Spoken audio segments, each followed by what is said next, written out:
Hello. Hey, How's it going? so finally we get to do our one detour from my history stuff. Right. We'll do some more detours sometimes because every once in a while, even though my preference is to focus that I like on prehistory stuff, Right. that's where I dig it. Well, philosophy too, but and atheism and other stuff. But this also matters to me. I mean, I am a social justice monster, man. I mean, I don't give a flying fuck. Yeah. Shit needs to be taken care of, and that's why this had to be done. Because just so people know the background. So I normally, Cory already knows this. I listen to two things at the same time when I do work. So like when I research, when I write, when I do art, I always do one. I have one headphone in a sense in my ear, listening to probably music or sometimes Cory's podcast or whatever. Generally, not too much else, but some or history or stuff that I'm trying to learn. But then I also watch TV at the same time as I'm doing Right. everything else in the background, sort of. So I generally, when I'm, depends on how much I'm doing research. If I'm really into it, then I just put the news on and I every once in a while hear something because I'm Hmm. not really paying attention that much. Because also I don't really care about the shit that a lot of times the news says. It's just like, Right. yeah. It's mostly nonsense.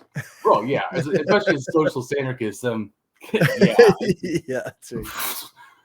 yeah. I mean, I don't think I have to explain it. I mean, I certainly can handle the liberal news more than the conservative news, but it's all crap and it's Yeah. all actually conservative to me, anyways. I mean, all of it. Yeah, for But I'm sure. just saying, like far right conservatives, but for them, it's just the conservatives, and they think liberals are left. They're not, but and it's obvious. Like I said, watching the show, The Morning Joe, and Right. they're like promoting the absolute horseshit. This nonsense. And so I want to also say to everybody that even though I'm real passionate about this, I'd actually have no problem with morality. Let me just, since I have like 40 pages, I'd love for us to get it all, but probably Sure. not. Yeah. And I even want to read a couple things I didn't even give to you because Okay. all this stuff there's so many things they say in this little tiny thing that's just so utter horseshit. I have to like explain it all. But so I just want to do the big thing. The big thing it's about morality, and it's about how you, in a sense, promote science. I think, or information. And to me, they seriously fall way short.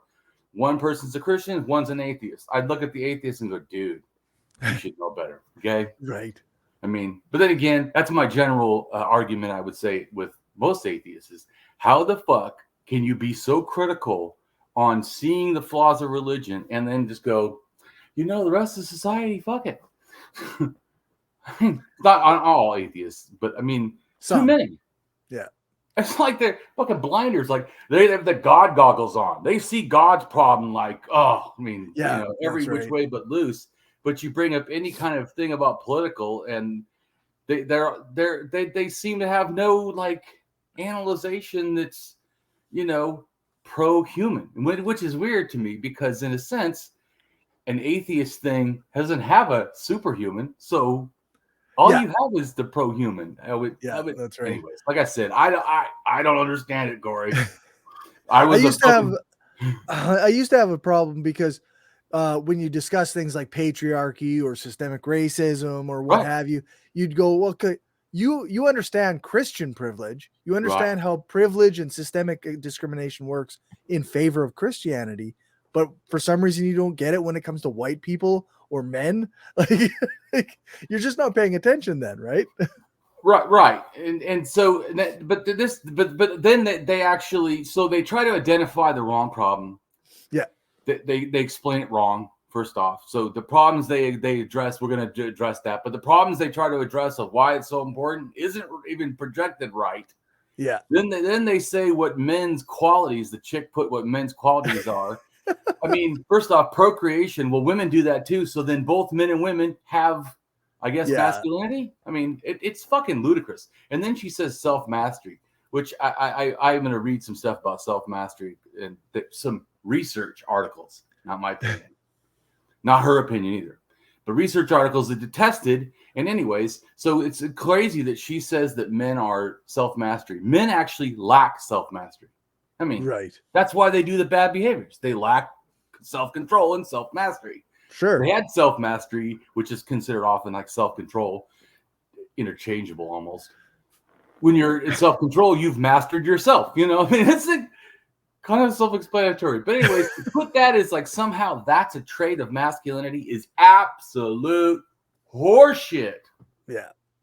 So, and like I said, so I'm not even against masculinity. The biggest thing I have with this is they try to link masculinity just to men and boys, like it's a sex binary thing. Total horseshit. So I address that, but it's not just that women also can have it. It's that they deny. I feel, like I said, I felt this was toxic masculinity, saying that toxic masculinity is not bad, but we need some of it. I mean, that's almost what the video is. I'm like, no, Right. no, and no. I mean, it's just, I want to go, no, no, no, no. Every time she opened her mouth, practically, no, wrong, misrepresented, all kinds of, no, that's not, so self-mastery, it's higher in women and girls than boys or men in general. So it shouldn't even be listed as a category for masculinity, since masculinity does not produce it in a sense, or men, their colloquial thinking doesn't actually produce what they say. So once again, she just throws shit in there. And also, I feel like that's in a sense what reactionaries do. They look at this thing and go, something is bad. I know what it is. We need more authoritarianism. That's not what we... Yeah. We need to be have more people controlled by their bosses, or we need to have strict rules about how children can go out in the world. Right, how they can dress, how they can think, what they can do to their bodies. I mean, it's that. But what's really, to me, also bigoted is the fact that they bring this up and they don't address trans men. They should have. They don't address intersex men or non-binary men or whatever, or ones that, like me. I'm, in a sense, non-binary, but I project more male. But the biggest reason that is actually, like I told you before, is actually because society is so fucked in toxic masculinity. I can't just be myself. People harass me, especially because I am big, I am aggressive, but yet I'm not really masculine. They hate that because I should be the alpha dog leader, and yet I don't want to be. And so they get like mad at me for not being, well, you're like powerful, you should be the leader. I don't want to be, dude. Right. And I mean, I could power to punch people in the face. That doesn't mean I should. I mean, it just, I don't, or that I would even want to, like, or value that. I mean, not say want to, but don't value that. Sometimes a guy might want to, but I don't want to. But we don't. Like, I'm a high-functioning sociopath. I often want to punch people. Right. Maybe I don't do that because that is not ethical behavior. And it goes back to really simple, which I also got mad because she says, the left just wants to tell us to be good people. Yeah. Yes. Now you get it. It's actually pretty straightforward.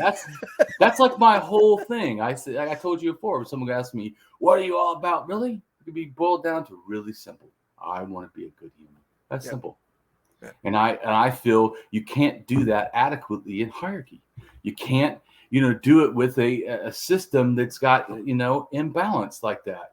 Yep. It's toxic. It's negative. It's not beneficial. It doesn't aid in human flourishing.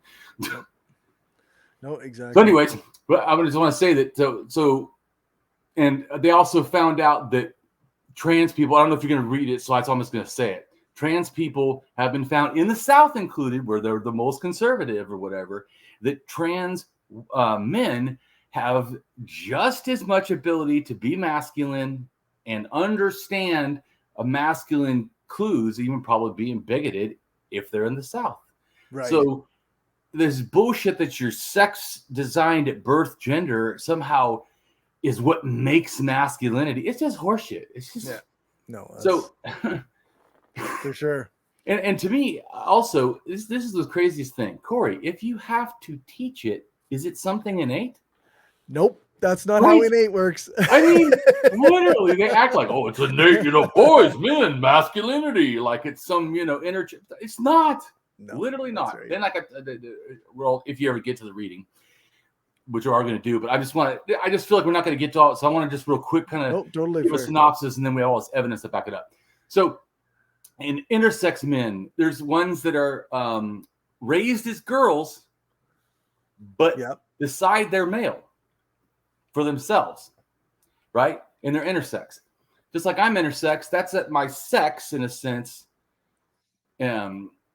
And like someone asked me before, I don't believe I was going to be a woman. I believe I was supposed to be a man. Something happened in utero that altered a bunch of stuff. Okay. I got lower testosterone. Not now, but when I was young, my whole life couldn't wear a mustache, beard, and I had female nipples and kind of a breast. Everybody thought I was working out, and I just had breast tissue, and I had a hidden penis, and I had an opening at the bottom of my penis. They sewed up, Anyway. Okay. But so my point, though, is I'm just saying that actually doesn't even involve my gender. Right. It can lead to that. I'm just trying to get people to understand. When you say you're a biological male, I was born biologically intersex. Yeah. Or you could say intersex male, because I do feel I lean kind of that way, right? In a sense. But I'm not a male. Right. I'm going to just break this down. I'm not an atypical male. And then how I feel inside, my gender, which is, I don't know what the right has such an issue about. I don't know. My gender, what I feel is almost 50-50 in a sense. It's probably 60 male and 40% female thinking. But still, it's certainly like not like 100% male and 0% female. I'm not. I don't feel that way. In my test, I almost tested 50-50. Like my thinking. I mean, they said, who are you or what's your gender? And I take a test. I sound like I'm both. I don't think anybody's actually 100% one. Well, or 0% this is also the thing is, let's just say you are, Cory. Let's just say that Cory is 100% masculine male. No, I don't think it's impossible. Just so people know. Sure. I think it's rarer. Super rare. But I don't think it's impossible. Just like I think you could be super feminine. Sure. But my problem is when you stick a X or a Y or whatever intersex or non-binary, and you try to or trans, and you try to fit them like they can't fit in the same. They all can fit in masculinity, or femininity. Me, I can actually exhibit both of them because I feel kind of both. I don't do either of them super great, I don't think, but who gives a fuck? That's who I am. Who's the judge, right? Like that's the thing. Well, people do judge. People have judged me because one time I had a small dog, I was walking it. And the 3 guys stopped me and said that I shouldn't have a small dog. As big as I am, 6 foot, I shouldn't. I look stupid. I'm just making a comment that people do. I call it gender policing.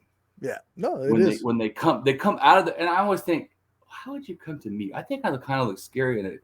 How would you come to me and then tell me I'm doing something wrong? Or like I bought sunglasses in the Walmart and it says for women. I don't give a fuck what the glasses say. I think they're cool. I like the way they look on them. Yeah. Give a fuck if it's women's or not. But so I'm not trans. I don't want to try to be some gender. But see, the problem, like I said, if I was going to be my actual gender, like who I really am, it'd be both. Right. It wouldn't be androgynous. It would be a little bit of both because that is how I feel. But anyways, I don't want to go into that. But I could still, in a sense, project masculinity or femininity. These concepts are not attached to any. And they're made up anyways. And I also say that there's writing about how it's changed in culture, like what the values, even like Ron DeSantis says, oh, they have woke military of the gay and all that. Oh, really? Because they must have the ancient Greeks were woke military 2,500 years ago with a whole regiment, or I don't know what, some little special force. I don't know what it is. Yeah, the unit or whatever. Unit is all homosexual. Yeah. Because they thought they would fight better. Anyway, I'm just saying that values about what's males, female, this kind of shit is just absolute nonsense. It used to be that females, and like in Crete and stuff, that they would have their breasts out. That was considered totally, but Romans considered the female breast in a sense ugly or different. The perfect one was the man. Oh, interesting. Yeah, because it wasn't bulbous or whatever. It was, personal preference, I guess. Sounds like a sexual preference, but but my point is, so when they talk about traditional, and like I said too, there's all kinds of cultures. There's I think it's 30 or something cultures around the world that have multiple genders. It's not like one culture. It's all over the world. So it is this nonsense that it was like this world. In fact, they know, which I have in there too, that in Europe, from 7,500 till 5,000, they had, in a sense, an understanding that we would probably say at least 3 genders, or that they totally accepted non-binary and trans. So it's and even in Egypt, one of the females that like ran the country would dress. I think Hathor? No, Hathor's a god. I can't remember her name. But anyways, no, still can't remember it. But anyways, she would put a fake beard on and do all kinds of stuff, wear stuff that make her look like male. And I told you before, I have a feeling that she may have been trans because she didn't even have to do that. Right. See what I'm saying? It wasn't like a right. Like it wasn't like she was dressing in drag as a like disguise or something. Right. Well, and here's the thing though, even if that was the case, it's a drag.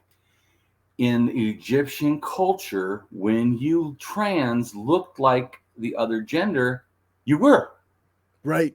You treated them as such. You treated it. So I'm just saying this nonsense. This is like new.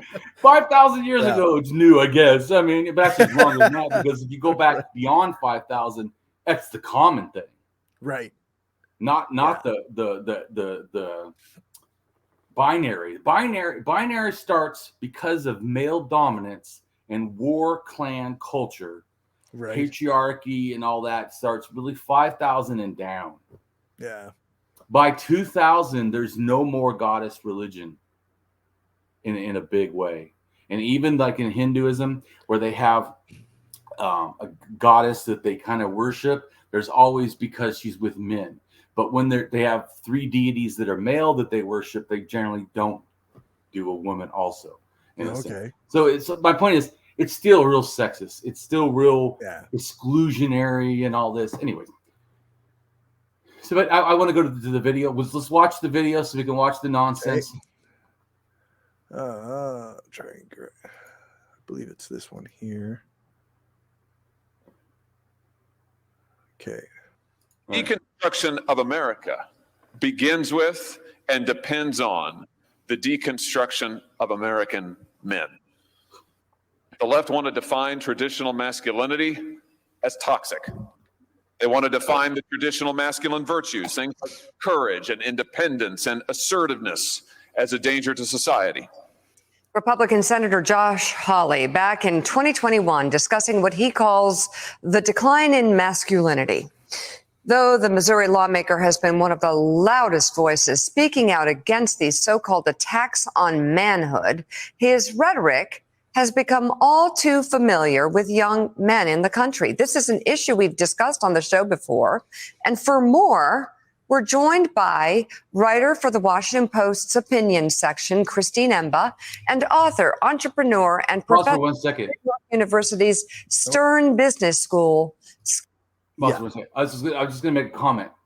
Just think, if you really care about addressing an issue, do you put the one person with a kind of a weird, and then a person to back them up? Don't you put a person that's against them so you can have a dialogue? Yeah, like if go ahead, I'm just for sure. Yeah, news, you know. Yeah, that's right. Propaganda. Away. Good to have you both. And Christine, you dive into the conversation about American masculinity in a new essay entitled Men Are Lost. Here's a map out of the wilderness. And let me read from a part of it because it's really compelling and it's a hard conversation to have. You say, I started noticing. Sorry? I said, no, it's not compelling. Go ahead. Seeing it a few years ago. Men, especially young men, were getting weird. For all their problems, the strict gender roles of the past did give boys a script of how to be a man. But if trying to smash the patriarchy has left a vacuum in our ideal of masculinity, it also gives us a chance at a fresh start, an opportunity to take what is useful from models of the past and repurpose it for boys and men today. We can find ways to work with the distinctive traits and powerful stories that already. I can't help it. Distinctive traits. So she's trying to say biologically, men have all this risk-taking, strength. I mean, God, why is strength even on there? What the fuck does that have to do with anything? Self-mastery. Men don't even have it. Boys certainly don't have it. Protecting, providing, procreating. Like these are all things that are gender neutral, actually, right? Totally. That's what I'm saying. Procreation. Women do it too. I hate to break the news to that chick, but women do procreation too. Yeah. I mean, anyways, I'm sorry. It's just this shit is so ridiculous. But go ahead. I'm sorry. Okay. Exist. Risk-taking, strength, self-mastery, protecting, providing, procreating.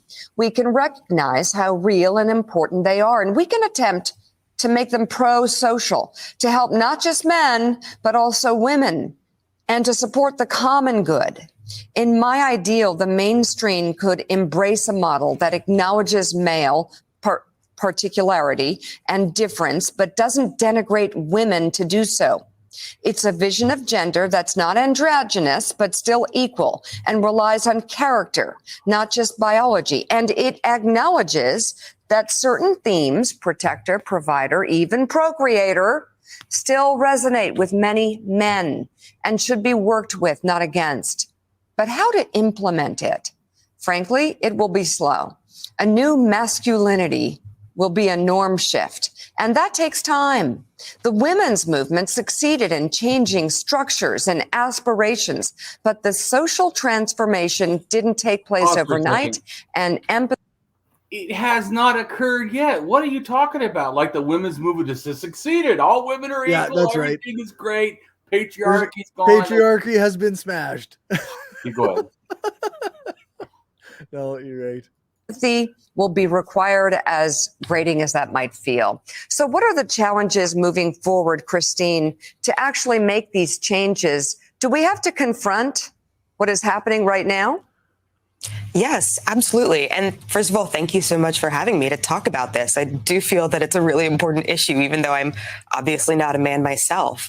I think one of the challenges that we've been facing in bringing this issue to the fore is that, we do have the statistics, right? We see that for every 100 women who graduate from college right now, only 74% of men do, or only 74 men do for every 100 women. Men make up 3.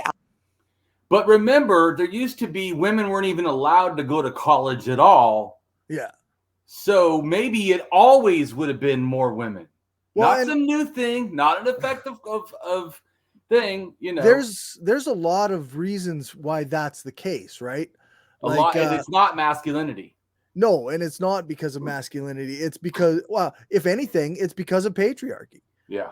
Because, you can draw lines. You can say women have been pushed into caring or office type jobs where men have still been maintained in, like, we can make a living doing physical labor because women won't get hired for those positions. Right. And it's not because there's a crisis in masculinity that men traditionally have done those that jobs. reminds me when in truck driving, to prove that you can do the job before you can get hired, you have one of the jobs. Not all of them don't do this, but one of the jobs is so people say, "Well, I did it, and I didn't have to do that." But I've been to jobs where you had to pick up 75 pounds. Oh yeah. Walk around the room and then put it on something above, in a sense, your right. What do you call that? You're almost at your head level, so above your waist or whatever. So which is harder to do because you have to be stronger. Yeah. So if you can't do it, you don't get the job, which, like you said, it immediately excludes a lot of women. It excludes a couple of men too. Guess what? I was in there and a couple of men failed and they were pissed, sorry, you can't lift at 75 pounds above your head. You cannot have this job. Right. Yeah. But which I also felt was stupid because we don't really need to do that. So I said, isn't this kind of like a bullshit way to keep women out? There, the post office here, you have to be able to demonstrate that, you have to be able to demonstrate that you can lift, 30 pounds over and over again many times. Right. But the fact is that, you never actually have to do that. That's what I'm saying. It's like they put things, that's why I said patriarchy. They put things, little secret tests, so then they can exclude whatever they want. Yeah. Yeah, that's right. They create their own. Well, there's so much horse shit. It's not real. Out of 4 deaths of despair. So we know that there is something going on. The problem that I outline in this piece specifically is that progressives and the left especially seem to not want to acknowledge this, or at least not acknowledge that men might be a group in need of assistance itself. there's a sort of hesitance to talking about. Okay, sorry. Who are all these nonsense people? This chick is an anchor. This guy in the middle is Joe from the Morning Joe. Okay, Joe okay. Garsbro or something. I don't know this guy's name, but he's like assistant anchor to these other two. These two people are here, the male female, are married. Okay. These other two, I don't know. They're just people that come on, but I don't pay that much attention. I'm just like, why do we all of a sudden have a panel like of all these people talking but about? This guy is a kind. I mean, this news reporter is kind of like a helper or a sycophant to the other two. These other people are not always there, but they're definitely not going to challenge anything or bring up anything or say anything of left value, you know. And since you're going to have someone come on and say progressives and leftists. Now, hold on a minute. Yeah. Progressives don't believe there's a crisis in masculinity. We believe that. About men as men. And instead people want to say, well, we just need to be good people. But what does that? Yes, that's right. That's why didn't I already say it? Literally, I was like, yes. Now that I agree with that. If she says that us leftists want people to be just good people, she does understand. So then how come you don't explain it better? Yeah, exactly. But then she says that's not good enough. That look like specifically, because young men especially are asking for a specific path. Pause for a second. And no young man is asking for shit. No. Come on. Yeah. Or they maybe ask their friends. They're not going to ask, people in power, hey, could you help me be more masculine? Just think, how masculine is it to beg to learn masculinity? You sound very not masculine. Right. Not it doesn't fit into the stereotype of masculinity, right? Like, what is that? I don't know. It's very strange to think that but the two things, I don't listen to or worry about all these other people, but just these two people. Look at his face, how he's really sad. This is depressing him. He's going to get angry real soon. This is turmoil for him. Okay. And watch how much he does inappropriate laughing. Like they'll say it's good and she'll smile. To me, like I said before, go ahead. Just go ahead. Okay. I'm curious what you think of Christine's piece and how it perhaps reflects in what you're seeing in the younger generations. Good to be with you. I think Christine's piece was a tour de force, an important work, and we're finally having a more productive conversation where we're acknowledging that compassion is not a zero-sum game, that we can acknowledge that young men are 3 times as likely to be addicted, 4 times as likely to kill themselves, 12 times more likely to be incarcerated, and recognize it's not a zero-sum game, that civil rights didn't hurt life. I'm sorry. 12 times young men are 12 times more likely to be incarcerated. But which demographic is that? Is that men of color? Well, they also don't address that masculinity is not the same for whites, Asian, Pacific Islander or whatever, Native Americans, African Americans, Caribbean. I mean, young black men are dramatically overrepresented in prisons and incarceration because of over-policing, because of racist system. But just think, 90% of all violence is men. 95% of all sexual violence is men. Yeah. So those stats sound a lot worse. And that's harming the public, not themselves. Yeah. Like people that gay marriage didn't hurt heteronormative marriage, and acknowledging the statistics and then speaking about this problem in societal terms as we speak about problems and very real issues facing women and non-whites, that we're finally having a productive conversation.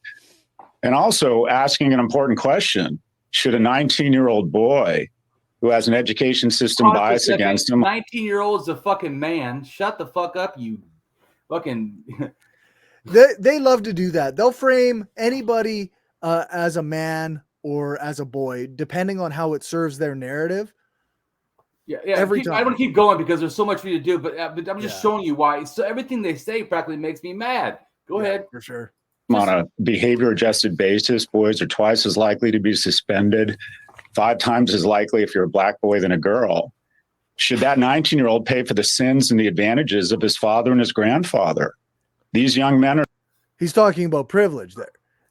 It's not paying for the sins of your father or your grandfather. What you're doing is acknowledging the privileges that you have based on your. It's worse than that. What you're saying actually sounds like it's thoughtful. It's not thoughtful. True. No, if you listen to how he represents it. A 19-year-old boy, so he's already lying. Yeah. Boy, a 19-year-old is not a boy. So, because if he did a crime, they would say he needs to be charged as an adult. Obviously, they would say he's. I mean, it's dishonest. So I'm saying it is intellectually dishonest, and you could tell they're trying to push a fake narrative. But so he says 19-year-old boy.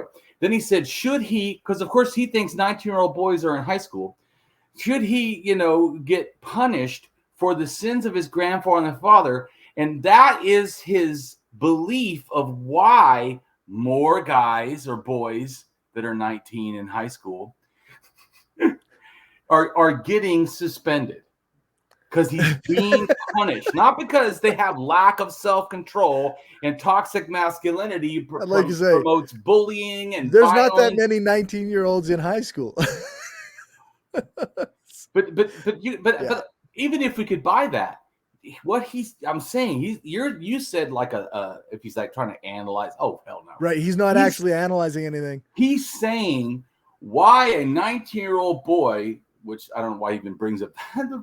Why did he even bring up that age? But he could just said boys in high school, because he already said that which I didn't look up that stat because I don't believe everything they're saying also, or how they're representing it. But so he says that boys are 4 times, whatever he said, more likely to get suspended or 3 times. I can't remember now. But and then he gives the why.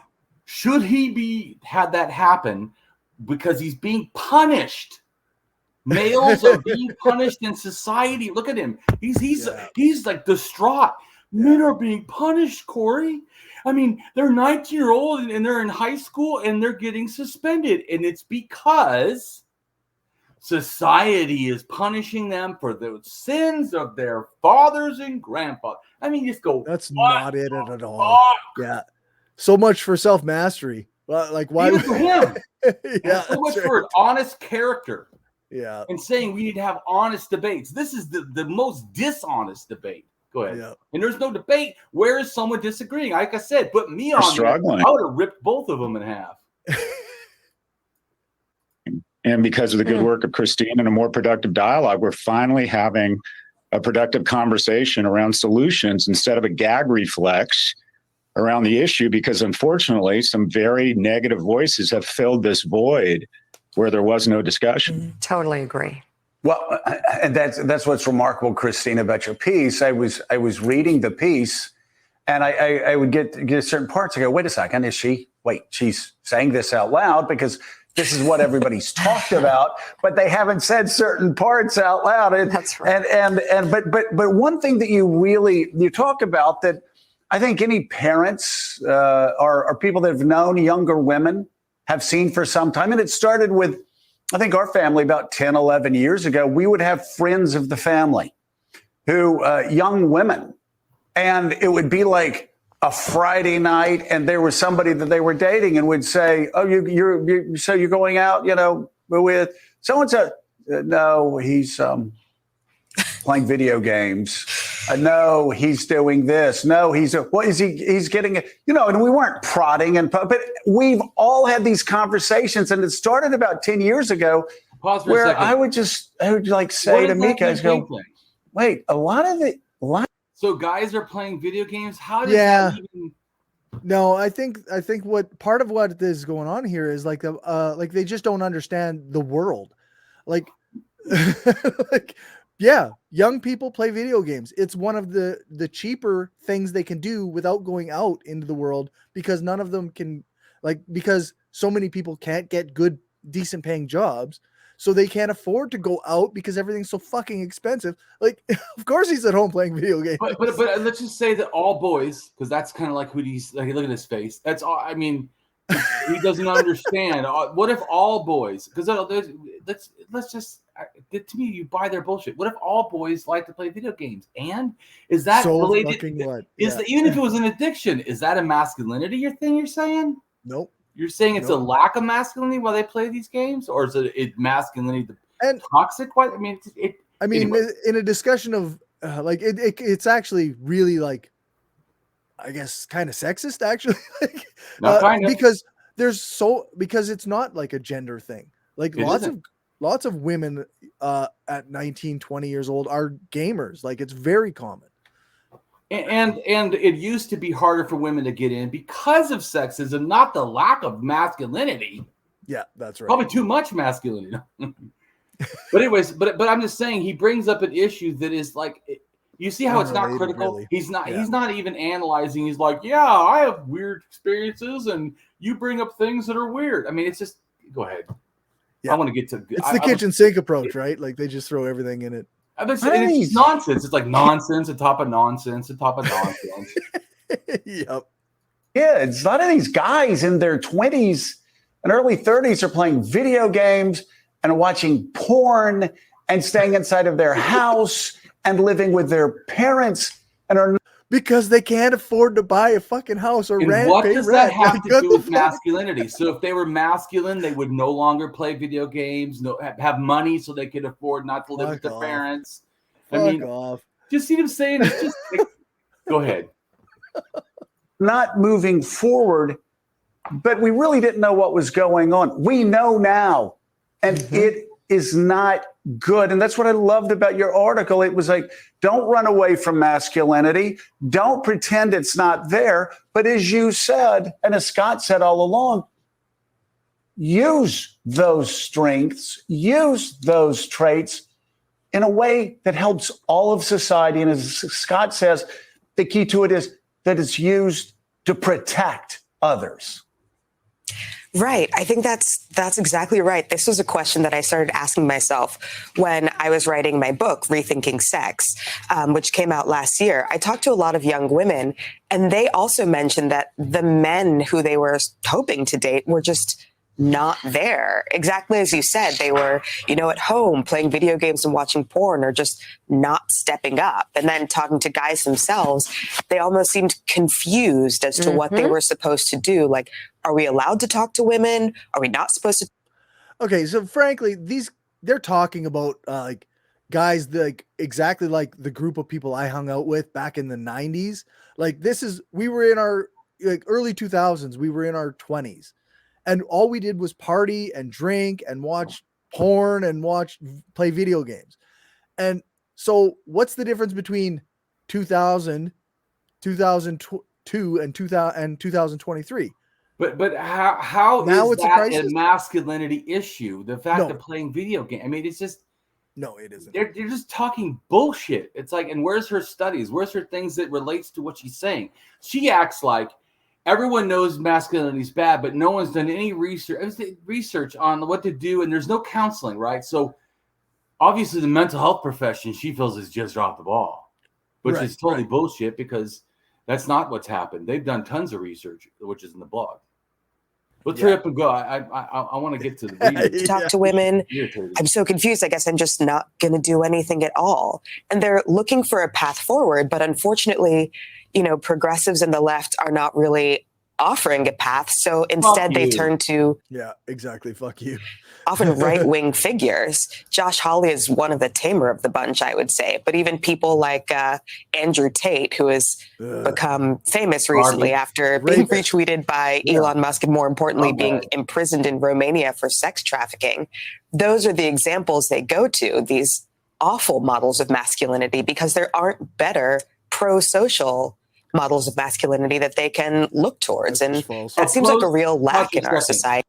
A real pro-social model of masculinity would say men, people who are trans men, people who are intersex men, people who are non-binary men or whatever. I mean, how about they already know that lesbians could actually teach men how to be better in masculinity.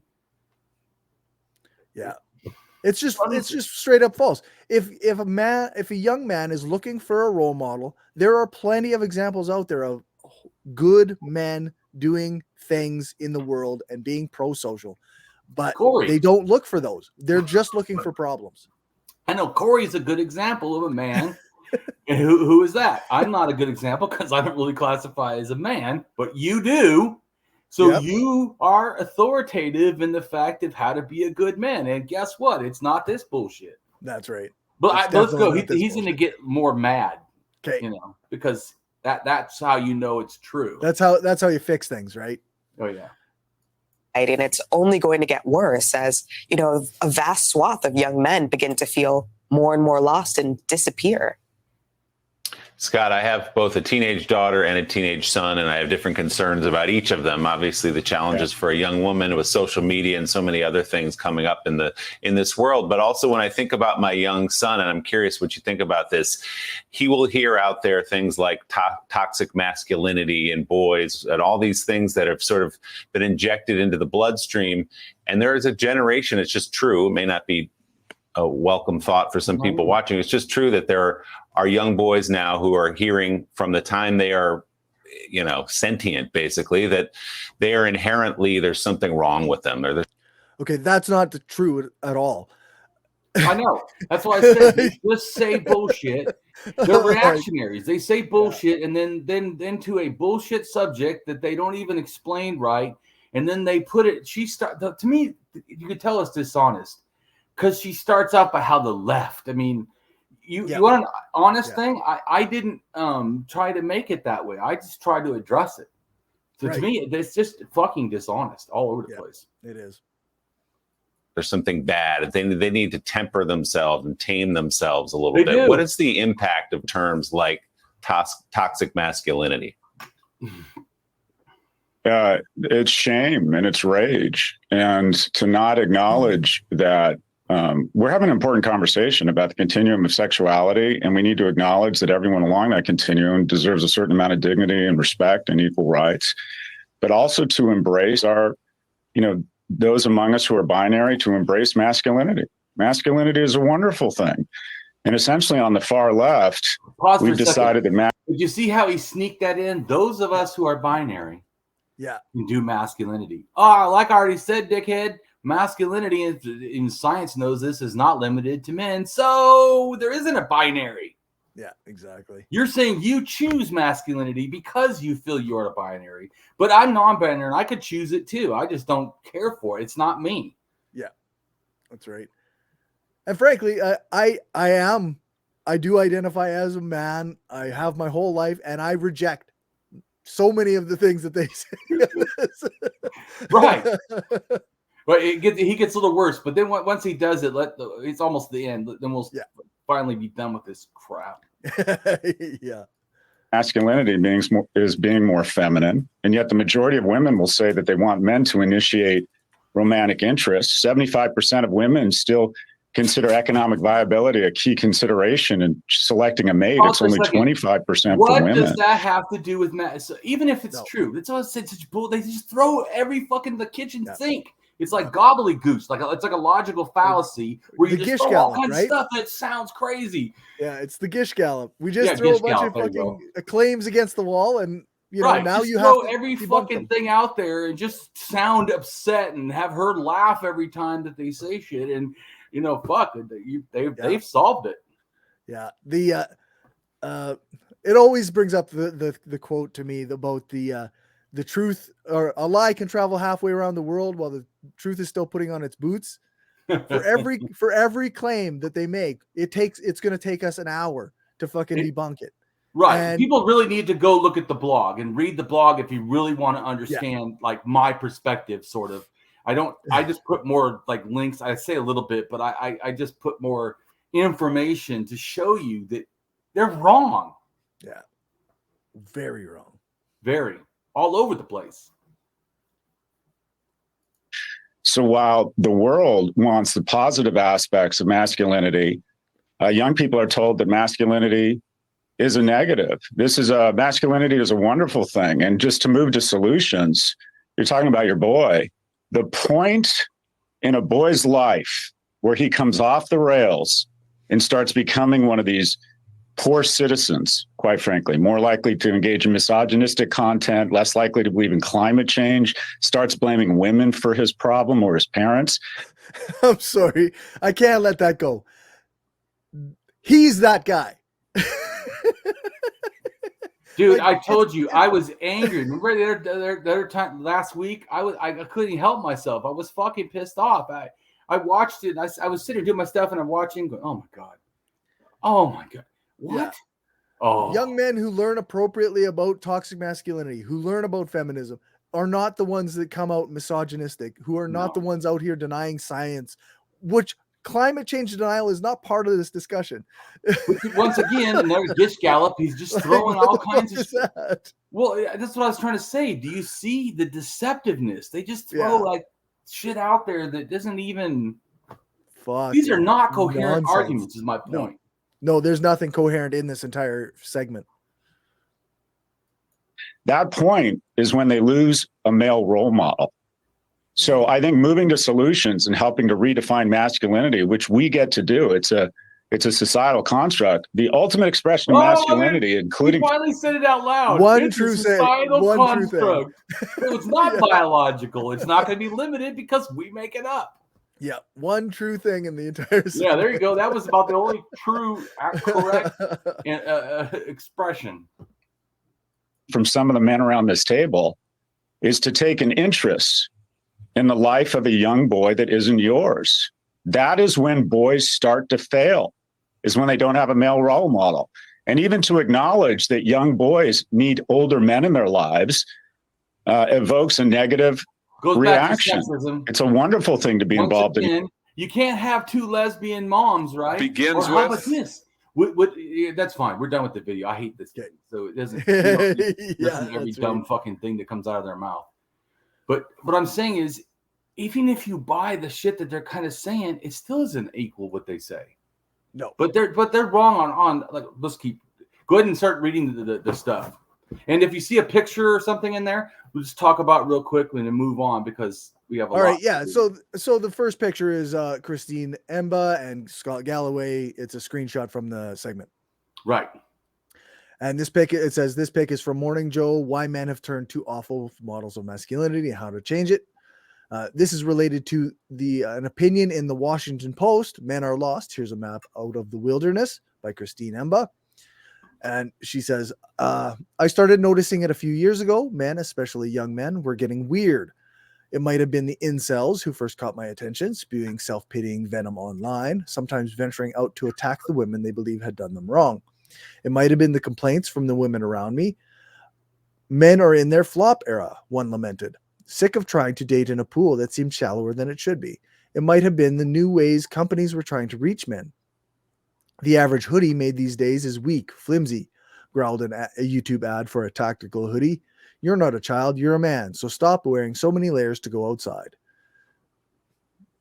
Self-mastery is often defined as self-control, the ability to exert a strong will against our impulses, to steer. We're done with the quote from her copy. Right, yeah, no, I want you to read the two on self-mastery, then I'm going to read 4 science articles that kind of relate to self-mastery and explain it better. Reason I bring it up is because she said that one of the traits of masculinity in men is self-mastery. So I want to debunk that. Right. First show that it actually has to do with self-control. So you immediately know if men are getting all these, in jail and are getting, suspensions then they're obviously not doing self-mastery. Right. Yeah, so self-mastery is often defined as self-control, the ability to exert a strong will against our impulses, to steer our future to one of our choosing. But this is only one aspect of the term, and that's from scottjeffrey.com/self-mastery. Then we have, what is self-mastery? When you have developed self-mastery, you have the ability to control yourself in all situations, and you move forward consciously and steadily towards your goals. And that's from mindtools.com. So... Right. So then I'm going to read 4 articles real quick. Okay. The gender gap in the perceived mastery, it's like self-mastery, or reasoning for complexity and dependency, an approach in Latin America. This is an actual study. The results confirm no statistical significant evidence to indicate differences between men and women and their perceived mastery of reasoning for complexity and consistency in general. However, statistically significant, there are differences. were found in the perceived achievements of the sub-competencies of the system, such as critical thinking and scientific thinking, which comprise overall competency. Women present a higher than average percentage of systemic and critical thinking achievement. In other words, self-mastery. Right. Men seem to have higher perception for science thinking. The authors concluded that social and cultural elements, in other words, society makes it, influences the perception of achievement for men and women, develop thinking and problem solving. So society is what's making this problem. So it's your bullshit masculinity that's causing this problem. Yep. So there's 4 things. That's just one, right? That's one. Another article, because I want to debunk this, that they're just talking bullshit. Self-esteem and self-mastery trajectories in high school by social class. Another thing they didn't bring up, and gender. Because, of course, then they have to talk about capitalism or something like that. Right, yeah. You can't bring up class. But abstract. Using longitudinal data of 769 white adolescents from the Midwest, the research, which, of course, they only did it whites, which they shouldn't have done. No, this research applies a social structure and personality perspective to examine the variation of self-esteem and self-mastery trajectories by gender and by SES, which I think it has to do with social class and whatever, something.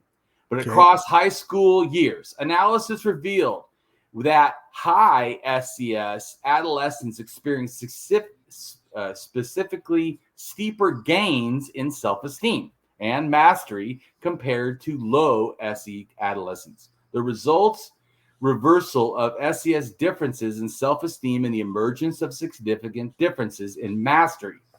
I know that's whatever, but here's a little bit clearer. Pre-existing gender differences in self-esteem narrow between the 9th grade and the 12th grade. So they also didn't talk about that because his 19-year-old was probably in 12th grade. So this study says they already would have been equal. Right.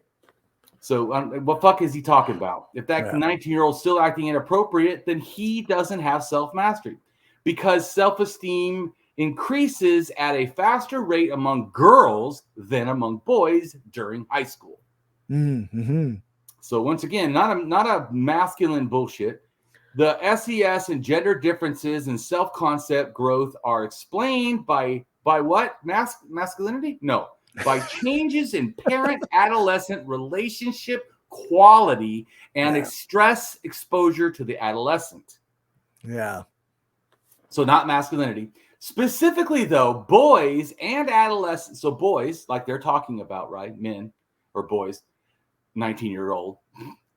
Adolescents with lower SES backgrounds experience steeper declines in parent-adolescent relationship quality and steeper gains in chaotic work strain compared to girls or those with low adolescent, respectively.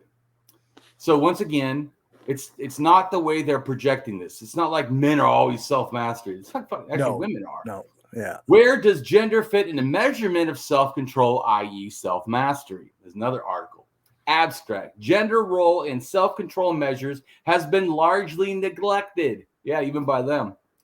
Although studies have shown males have lower self-control than females. So you get why it kind of irritates me why they put self-control, self-mastery as a male trait. It's like, right. Yeah. It literally is not. It's the opposite.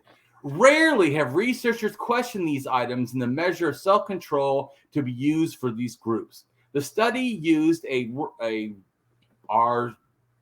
RASCH rating scale analysis to assess the item functioning of the Gizmic et al.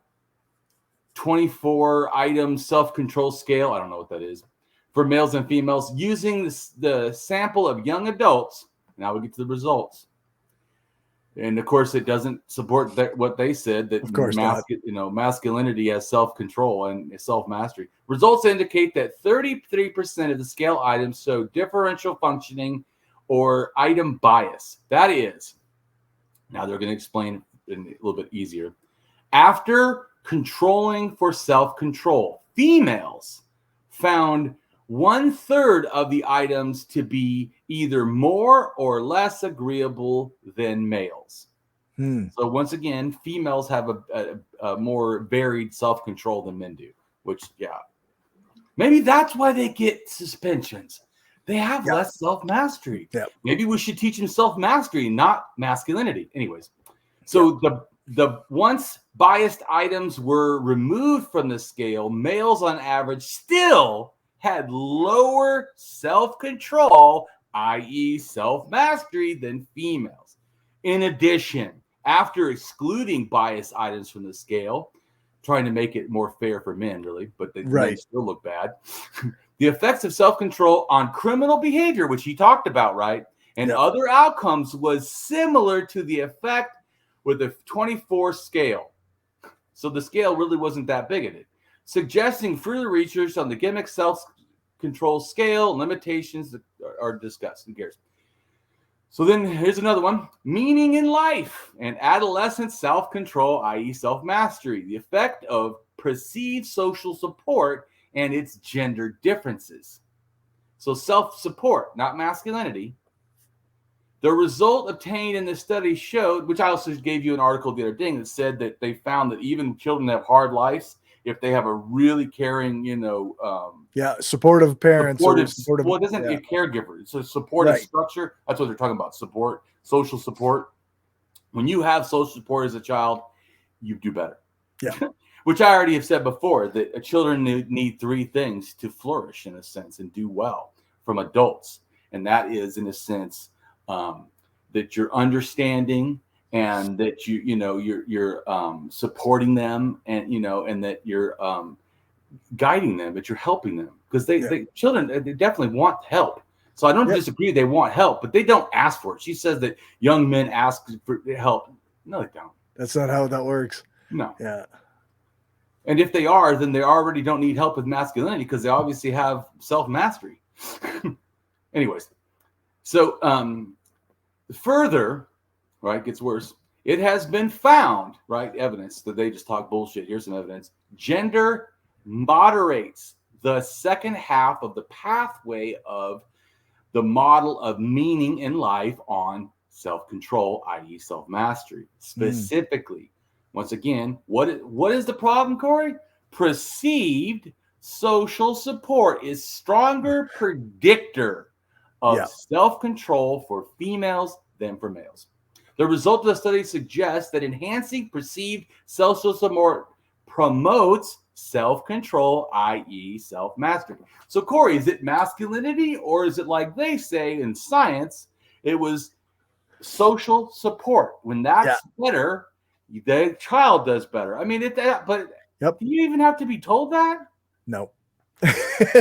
Nope. That's obvious stuff. Yeah, for real. And then the last one is a book, which I think that people, they think it's so that we haven't, up on the left, haven't done anything, and counseling never thought of this. A Young Men's Guide to Self-Mastery. But unfortunately, she may not like this, because they include transgender and non-binary people. So, it might be a little too left for her. Yeah, but this is progressive. This is, by the way, it's a $99 book. It's actually for counselors and stuff. Anyways, A Young Man's Guide to Self-Mastery is an invaluable resource for practitioners and mental health clinics, juvenile justice facilities, and residential and outpatient facilities. Also, places where the kids can get help. So she says, nobody's helping. They're just leaving them out in the cold. They're not. It's just fucking bullshit. Who are working with adolescents who have a masculine experience of the world. Did it say men?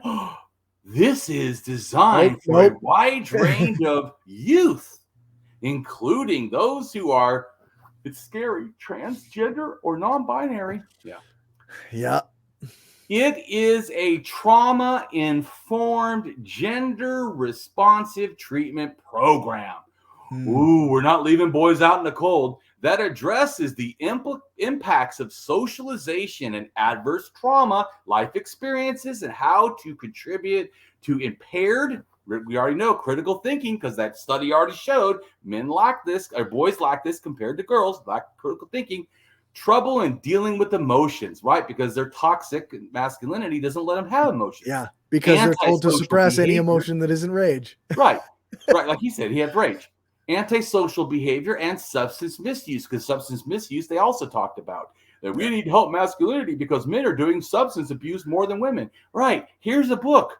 And a young man's guide to self-mastery. Let's start there. I don't know, science. And like, people that have fucking degrees. I have a I mean, feminism talks about all this shit. Like what it's just blown me away that they pretend that masculinity is in a crisis. And it for all these reasons. Well, there is a crisis and it has nothing to do with masculinity. No. This 14-session program. See, this isn't even like a simple thing. You think we don't give them a whole. It's a 14-step program or 14-session program. Help participants to understand the effects of adversity of trauma in their lives, develop healthy senses of themselves, understand their emotions, increase their communication skills, better understand their sexual and gender identities. Ooh, not just for men. And build healthy relationship. It incorporates groundbreaking techniques, experiential learning activities, discussion groups, written assignments, and an atmosphere of safety and mutual learning. The comprehensive facilitator's guide explains the theoretical foundations of the real connections between trauma and substance abuse and provides a clear guidelines for strategies for conducting the program. So don't tell me, bitch, that there's nothing. No. And I didn't even look that hard. Right. Yeah. All right. Now there's another picture you can read. Men are lost. Yes. We've got a picture says, men are lost. Here's a map out of the wilderness. And it's a part of a quote. It says, I assume it gives us a chance at a fresh start, an opportunity to take what is useful from models of the past and repurpose it for men, boys and men today. We can find ways to work through with the distinctive traits and powerful stories that already exist. Risk-taking, strength, self-mastery, protecting, providing, procreating. Just don't add procreating into masculinity. Like, what is that? Well, but if you go look up what science calls masculinity, not one of the words she listed is used. Oh, no, of course not. Yeah. So, I mean, like I said, it just, but keep going. Okay. So we've got Christine Emba.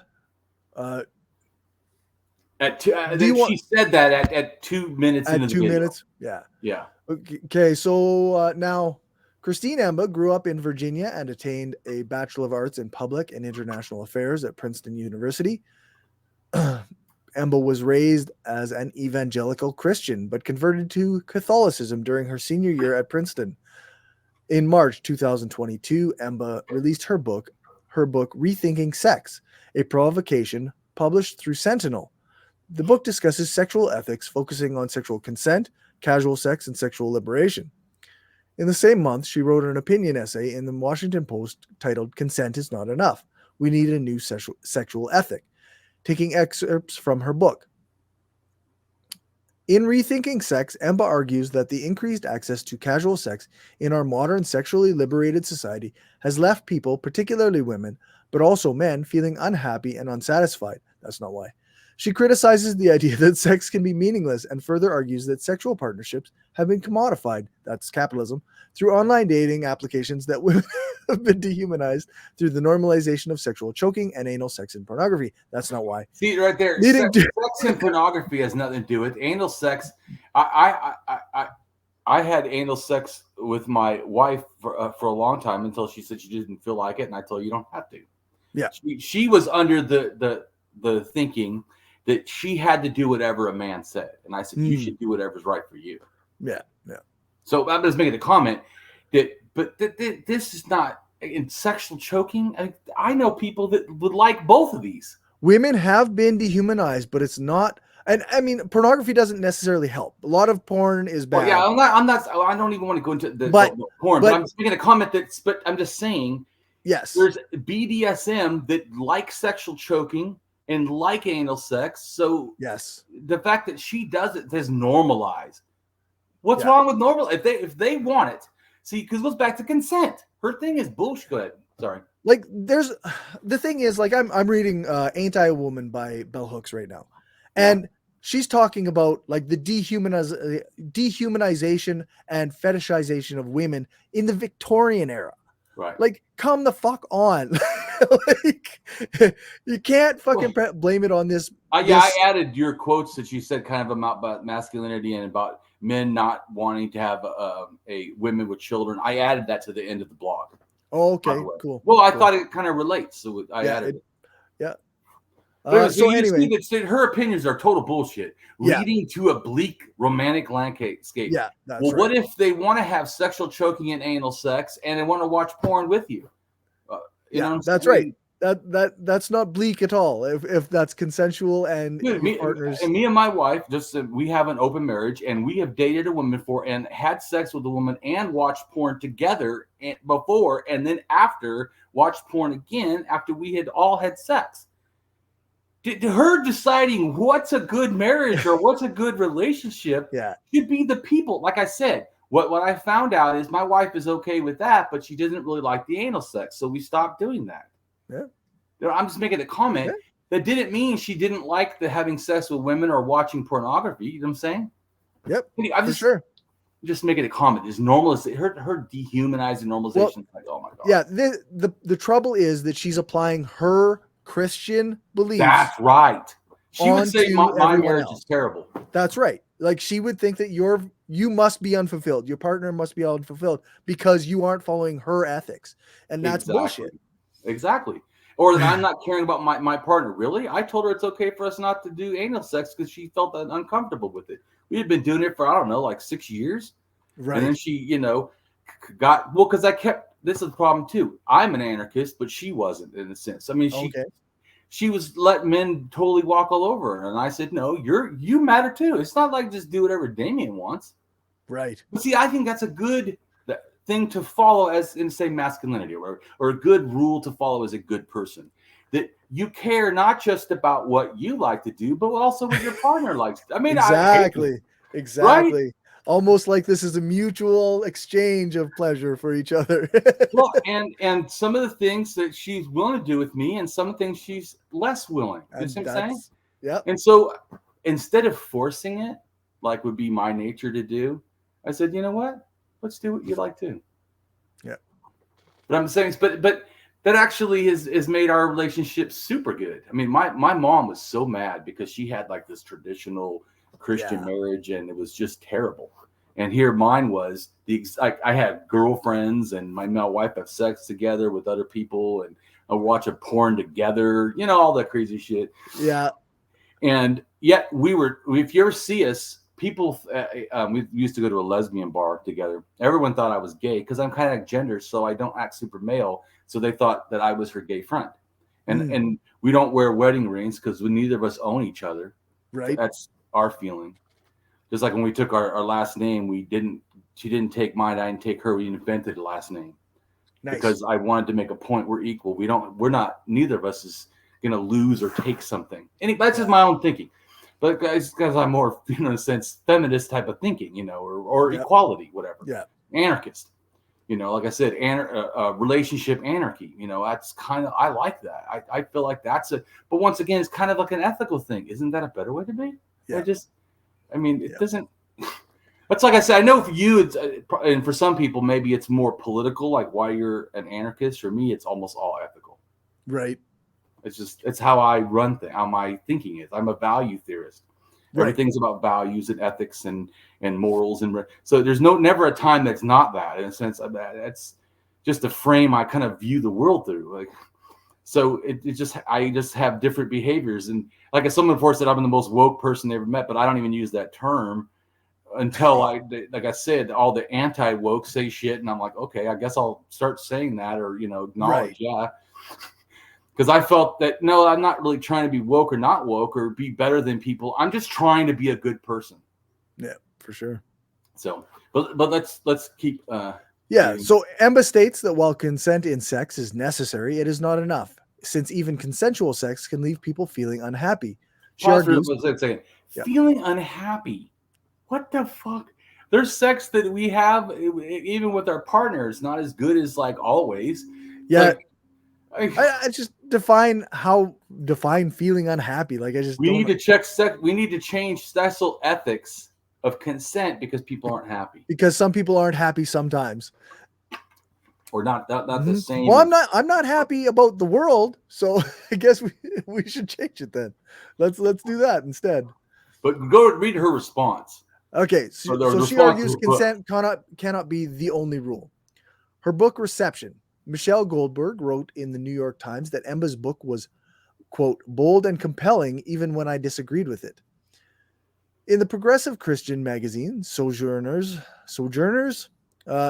Jennifer Martin praised Emba's identification of the problems with modern dating and her advocacy for a sexual ethic based on mutual goodwill, but criticized the book for reiterating gender roles and differences, decrying kink culture and casual sex, and attaching the values of purity to our sexual encounters. Martin, as well as Anna Iovine of Mashable, was also critical of the fact Emba's book only discussed the sex of cisgender heterosexuals. Iovine wrote in Mashable that Emba doesn't discuss queer or trans casual sex at all. As a bi woman, that leaves out a significant chunk of my experiences, she says. In a review for the Chicago Review of Books, Ben Clark wrote that while Emba deserves credit for the issues in sex and consent that she raised, she deserves less credit for her solutions. There is an urgent need for a rigorous, nuanced feminist analysis of the problem she identifies. This is not it. Yeah, right. Yeah, specifically, yeah. So, and then I wanted to put suicide rates because she makes it like it's changed right there. There's now this new thing. There's a catastrophe of masculinity. So and we know this because boys are doing suicide. Well, suicide rates from 1990 till you go ahead and read it. Sure. So annual crude suicide rates per 100,000 population in the U.S. In the United States, 1990 and versus 2019. So in 1990, the USA total was 12.4 per 100,000. And in 2019, the USA total, it was 14.5 per 100,000. Right. Not a big jump. No. So not some crisis.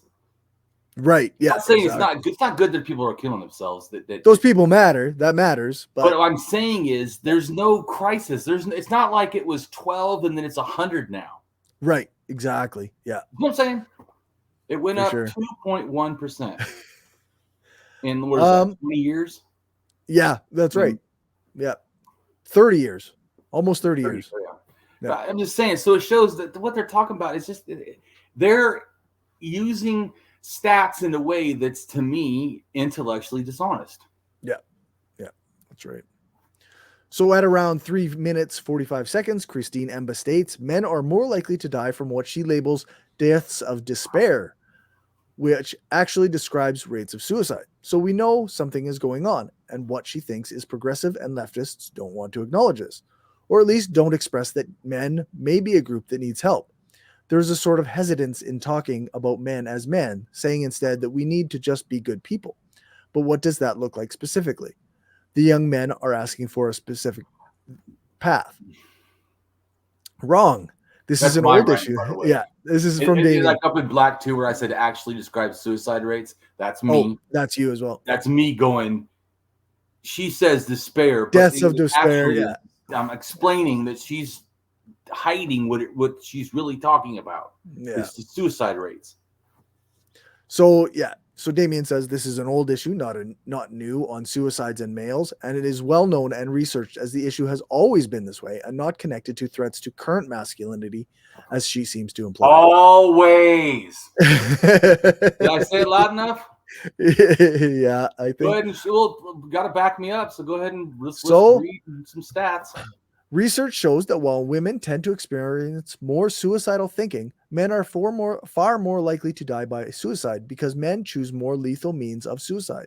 See, pause right there for a second. Yeah. So, The issue isn't masculinity, why men die more. Men die, actually, women try more, but men die because they use more things like guns. Right. They use methods that they can't be saved from. Yeah. So how they presented it is that this crisis and it's a new thing and men are the victims. Well, actually, women are experiencing it more. It's just men are using guns. Okay, go on. That's right. Suicide is a leading cause of death, but it dropped from the top 10 leading causes of death in 2020. Oh, wait a minute. So not only are they misrepresenting it, it's actually decreasing. Yeah, it's actually going down. Wow, must be that because we're getting less toxic masculinity, maybe less people are dying. Maybe that's the real situation. That the suicide reactionary. Yeah, exactly. The suicide rate in men was highest among non-Hispanic American Indians or Alaskan Native men, followed closely by non-Hispanic white men. Right. So, but the one she should have talked about, because they're the most desperate. Because if she cares, the most desperate, right? We should help. It would be the non-Hispanic American Indians and the Alaskan Natives. Those who she should have brought that up. I mean, if she really cared. Yep, for sure. The World Health Organization, WHO, reports that suicide represents half of all male violent deaths worldwide. Right. So are they going to say that everywhere worldwide doesn't have traditional man things? In fact, most of the world is pretty fucking traditional.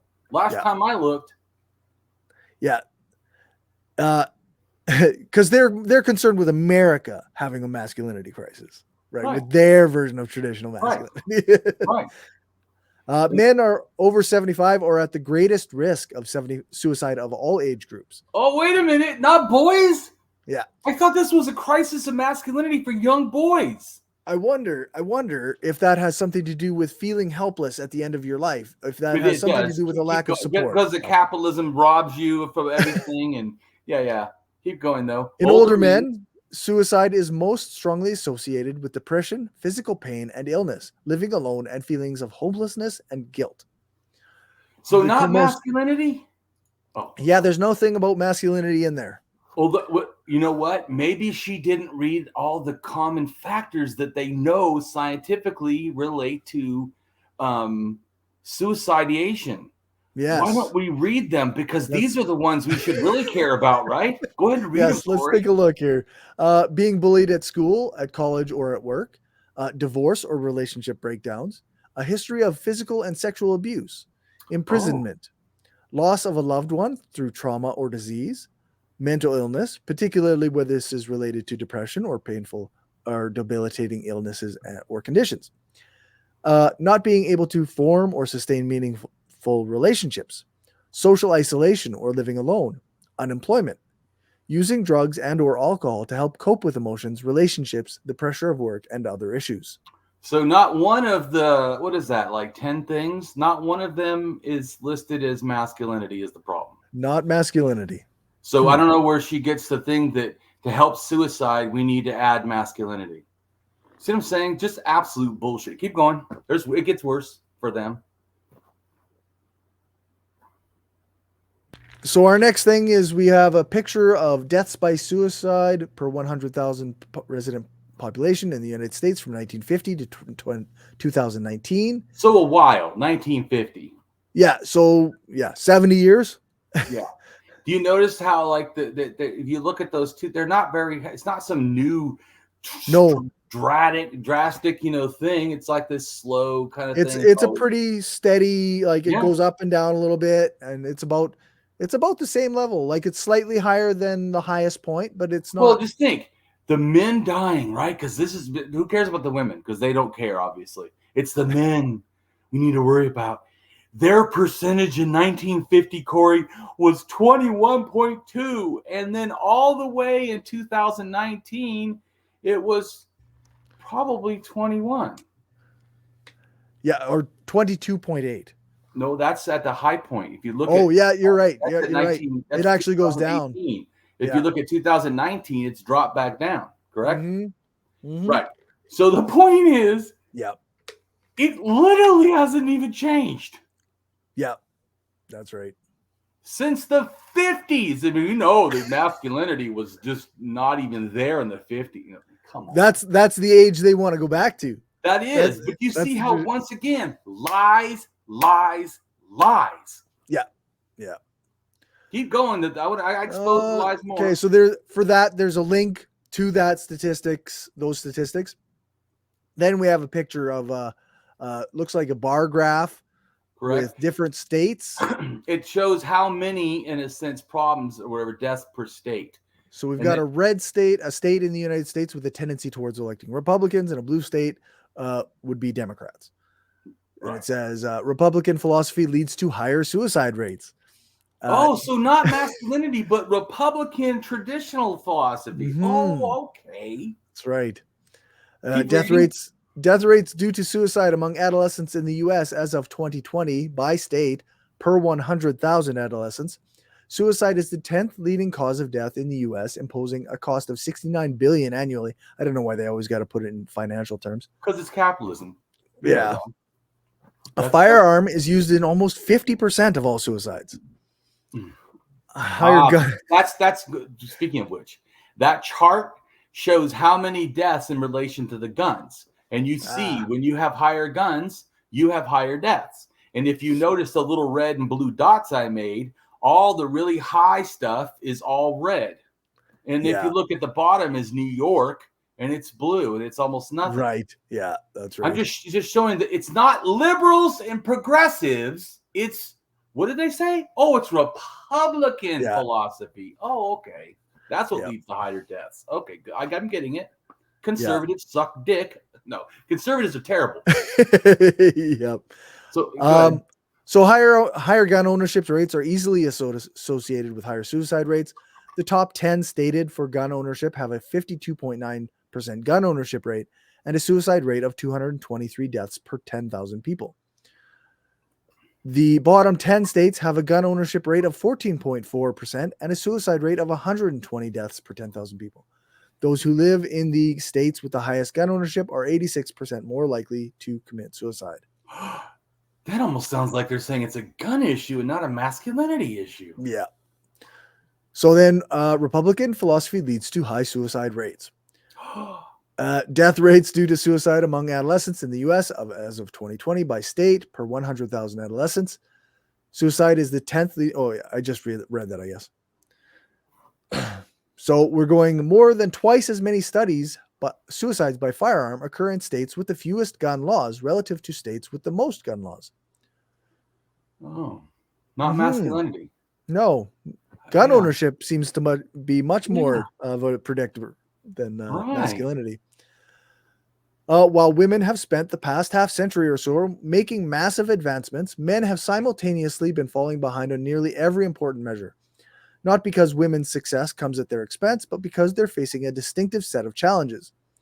Well, as scholar Richard Reeves explains in his book Of Boys and Men, one factor is likely the difference between how boys and girls develop, specifically when they develop. Here's the issue. Girls and their brains mature earlier than boys. It turns out. Wait a minute. So that's the problem? It seems like that would also be true because all those other studies I showed you about self-mastery, women are doing higher on that and critical thinking. Well, because their brains have developed. So masculinity, whether we have it or not, it's not going to change the brain development, right?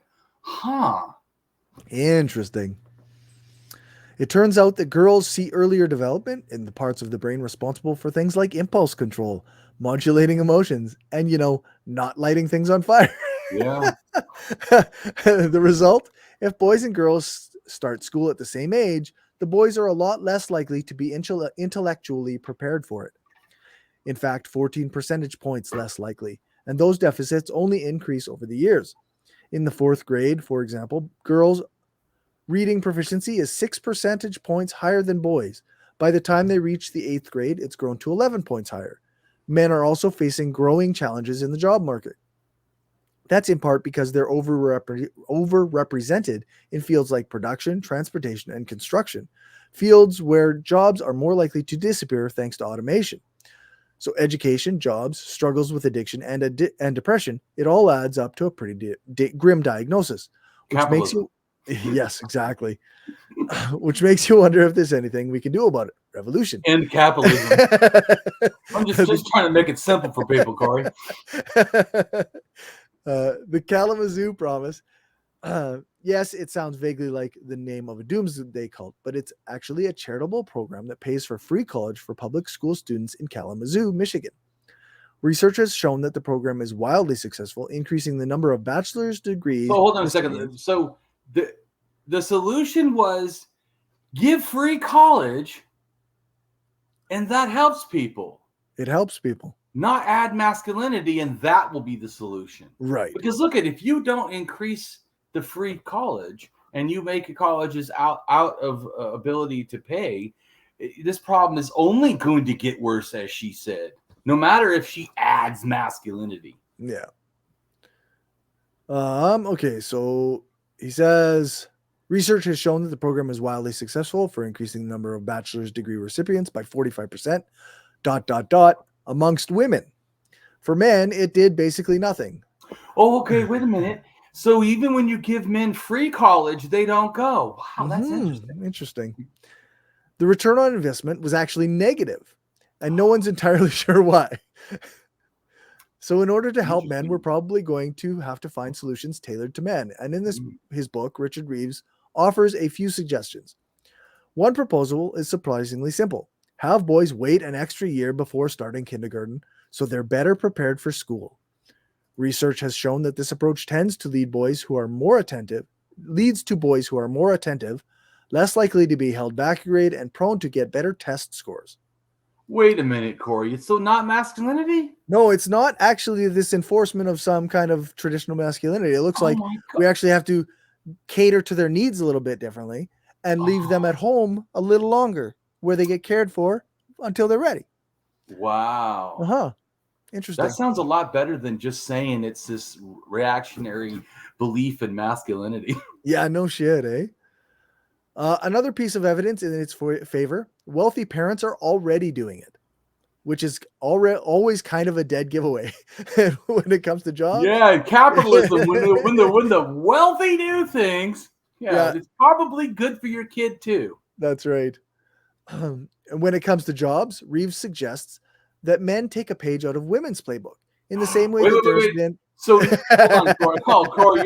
This is fucking it all up. I was just going to go right past it. That right there, if that was read in that show, those people would have, their heads would have blown off. That's true. Wait a minute. Not only is he saying that men are the problem and that we have to deal with that, not masculinity, but that men to do better need to not do masculinity, but follow women's playbook. Wow. Okay, keep going. In the same way that there's been an active campaign to get women into STEM fields, science, technology, engineering, and mathematics, he suggests that we should focus more energy on getting men into HEAL jobs, health, education, administration, and literacy. Not only are those fields growing and less likely to be affected by automation, but they also give men a chance to be a positive influence on other men. Oh, okay. Interesting. Doesn't seem to support her conclusions, though. No, it does not. Okay. At around 4 minutes, 40 seconds, Scott Galloway states, compassion is not a zero-sum game, i.e. player one's gain is equivalent to player two's loss. That we can acknowledge that young men are 3 times as likely to be addicted, 4 times as likely to kill themselves, 12 times as likely to be incarcerated, and acknowledging these statistics and addressing them in societal concerns. Also asking an important question, should a 19-year-old boy, which has an education that is biased against him on a behavior-adjusted basis, because boys are twice as likely to be suspended, 5 times as likely if you are a black boy compared to a girl, should that 19-year-old pay for the sins and advantages of his father and grandfather? This is a nonsense statement. I'm sorry. Yeah, I told you, right? Now you get why I was so mad that I couldn't even help myself. Just gibberish. Just gibberish. Yeah. These young men are struggling, and because of the good work of Christine Emba and this productive conversation, because there are some really negative voices in this void, and there was no discussion. This is all nonsense. That's all nonsense. Well, he would call us negative. We're negative. We're putting down men and masculinity. We're not. I know we're not. I told you, I have no problem with masculinity. Only when you limit it to just the male biological sex or something. Yeah, then I have an absolute problem with that bullshit because it's bullshit. Or if you draw these rigid lines, like, get the fuck out of here with that hardcore, like, you have to be this way stuff. It's just bullcrap. I got no part of it. All right, let's read who Scott Galloway is, because I didn't Scott know Galloway, professor of marketing at the New York University Stern School of Business and a public speaker, author, podcast host, and entrepreneur. He doesn't study gender. That's interesting. Yeah. Galloway self-describes as an atheist. So Scott Galloway adds, sex and companionship are huge motivators and guardrails for young men.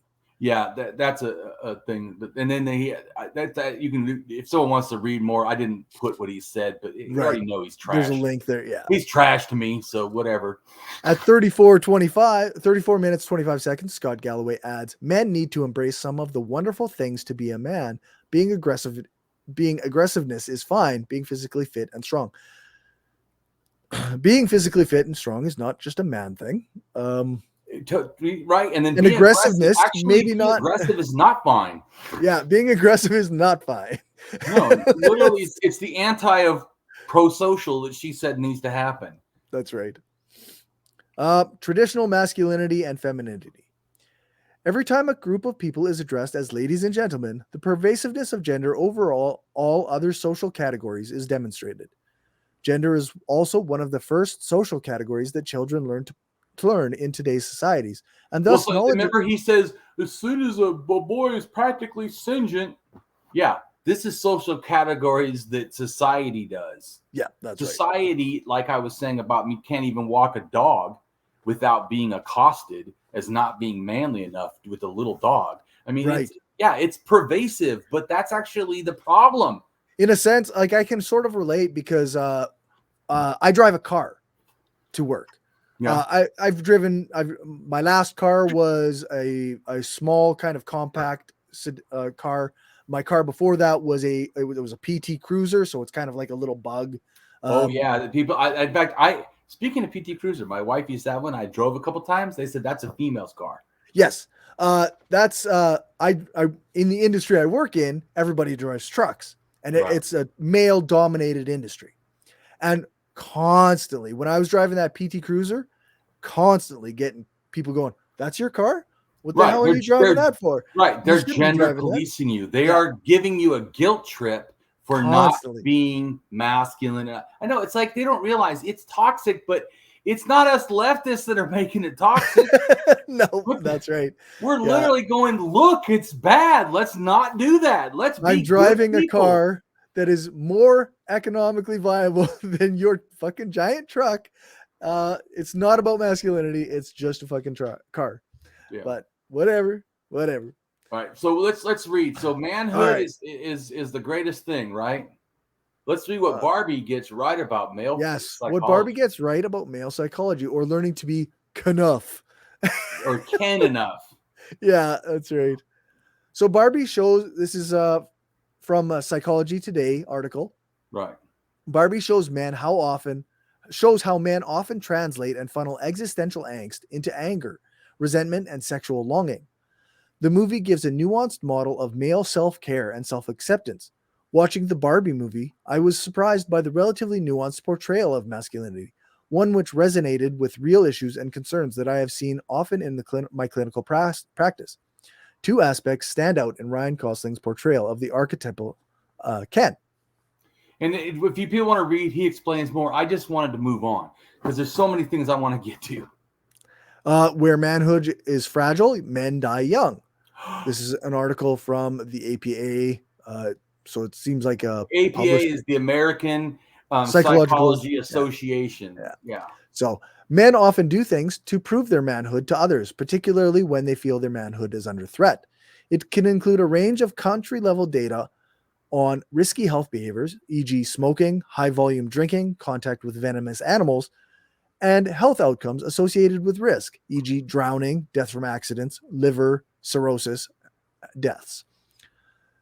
So that's that article. how men get penalized for. And by the way, just people know, these are like almost like just a one footnote of the article. Right. It's like, if you really care, go read the whole article. Yeah, for sure. How men get penalized for straying from masculine norms. So this is about research demonstrates. Research demonstrates opinion that, like her, but research. Yeah, that's right. Demonstrates that men too face backlash when they don't adhere to masculine gender stereotypes.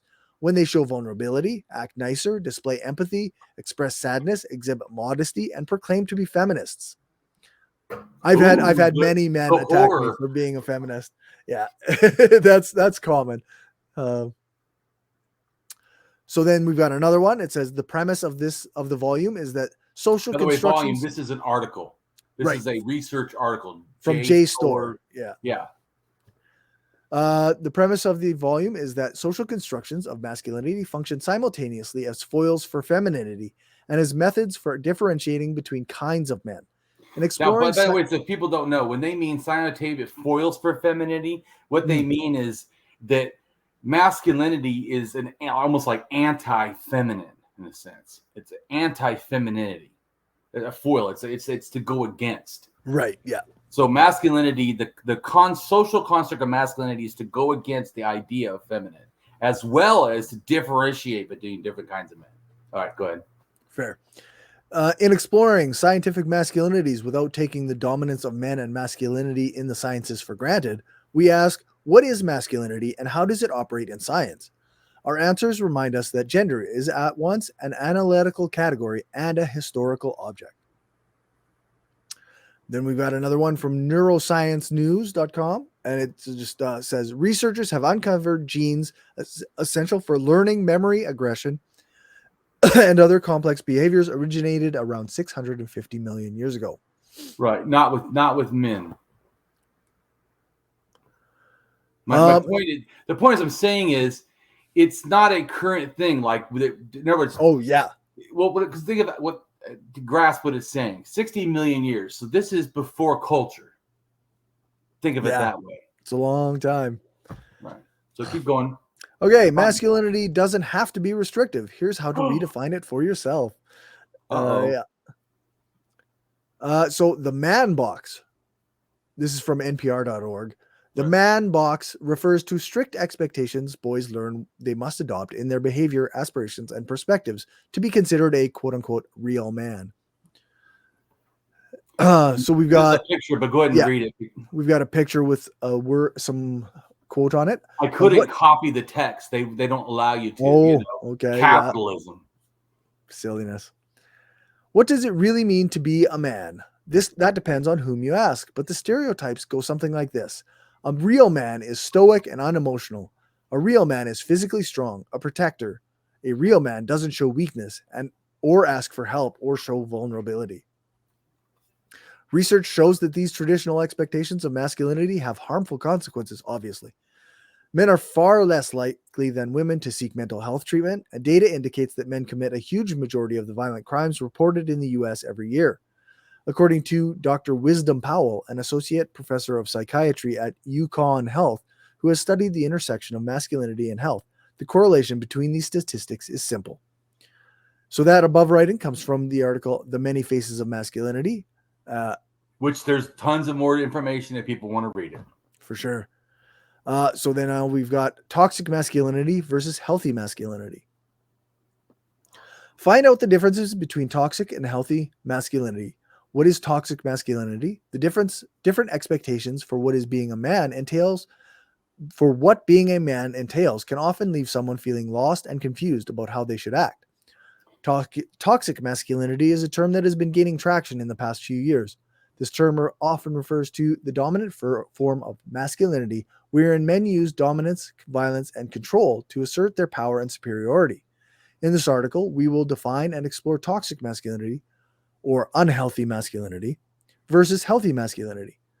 Toxic masculinity appears in many different forms. A few examples include telling boys to, quote-unquote, man up when they feel upset, or justifying abusive and inappropriate behavior with the phrase, boys will be boys. Toxic masculinity can encompass the most problematic proclivities in men. Toxic masculinity can be defined as the need to aggressively compete and dominate others, and encompass the most problematic proclivities in men. These same male proclivities foster resistance to psychotherapy. That is from greenhillrecovery.com. Toxic masculinity versus healthy masculinity. And there's a bunch more on that too. Most of these things have a lot. Yeah, there's a further article past what we read. Yeah. So masculinity and femininity perspectives. Masculinities and femininities refer to social roles, behaviors, and meanings prescribed for men and women in any society at any time.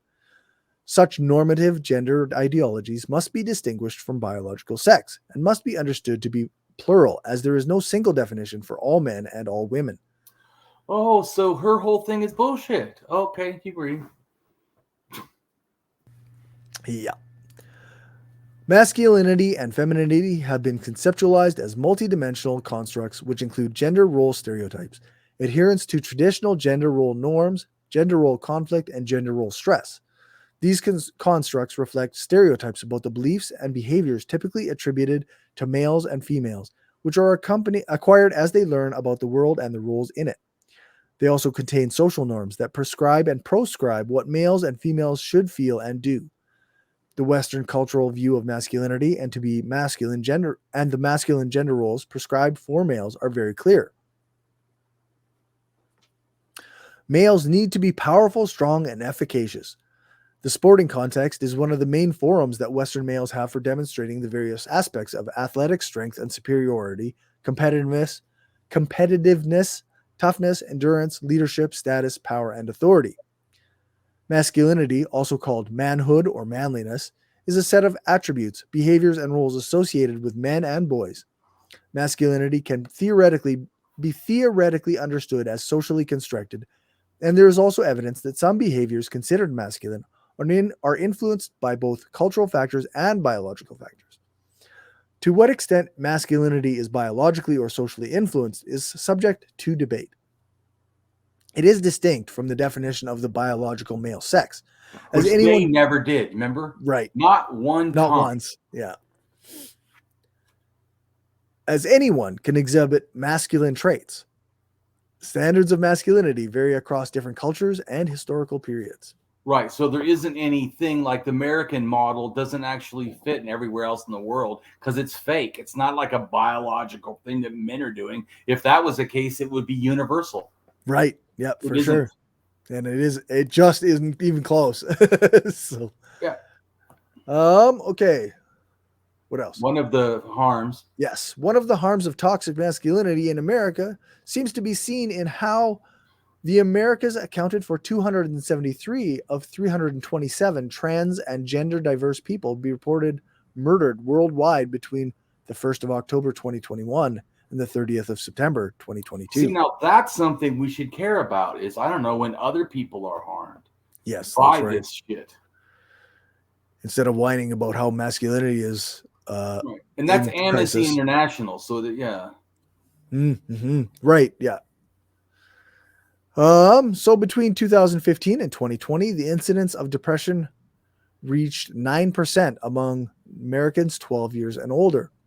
Women, adults who were not married, and folks with the lowest income had the top rates. The researchers reported. Not men? Hold on, read that again. Who did it? Not men?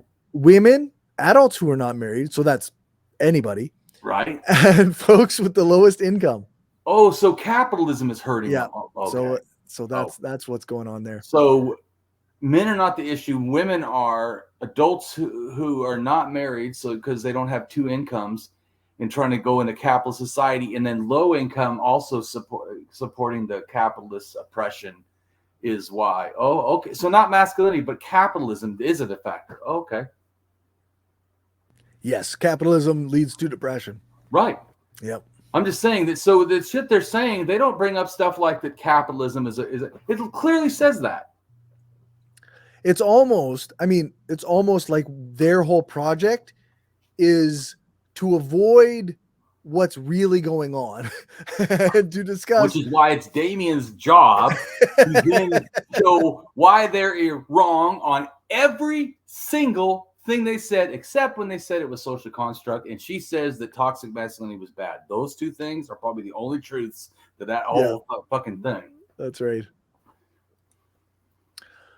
Standards of manliness or masculinity vary across different cultures, subcultures, ethnic groups, and historical periods. Traits traditionally viewed as masculine in Western society include strength, courage, independence, leadership, and assertiveness. You know what's so funny? Only one of those did she even list. Right. Yeah, strength. Yeah. There was no courage, none of that other stuff. Her concept is not actually in all the research or all the science. Right. She came up with that made on up her own. shit. Yeah. Very silly. You know, it's like kind of like Graham Hancock, where you just look at history and go, "Wow, that's weird." You just make up some dumb shit that doesn't even make sense. Yeah, for sure. When women's labor participation increased, there were men who felt less comfortable in their masculinity because it was increasingly difficult for them to reconfirm their status as the breadwinner. Oh, so capitalism, again, not masculinity. Or it's the new masculinity constructed in the capitalist dynamic. Yeah.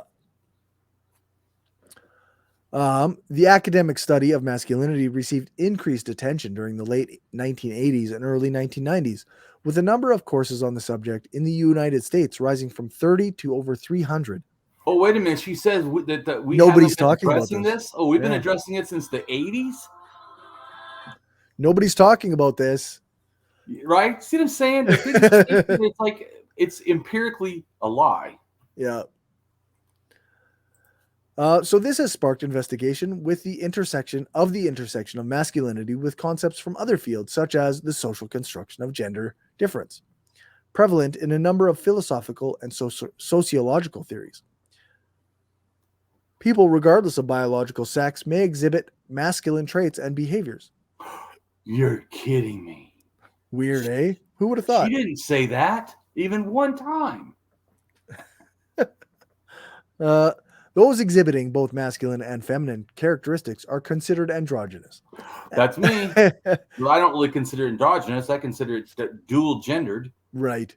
Yeah. I don't use the word bi-gender because then it sounds like it's bisexual or something. I'm bi-gender is fine, but I just say dual gender because then you know it's just two genders. Right, right. Because when people go, you have to be one or the other, it's like, or you have to be something like androgynous. Like, no, actually, I feel like I have two genders. How's that? Yeah. And feminist philosophers have argued that gender ambiguity may blur gender classification. Yeah. Oh, sorry about this. I forgot to do not disturb my phone before we started. Oh.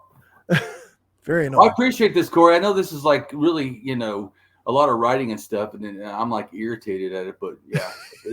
Seriously, don't you think it's good to have this stuff as like absolutely an answer to their bullshit?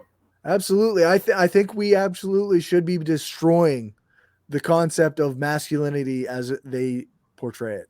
Yeah, absolutely. Not that just like you would say probably, and I definitely would say, is I'm not attacking masculinity. I'm attacking a masculinity that's limited to biological men only. That is totally bullshit.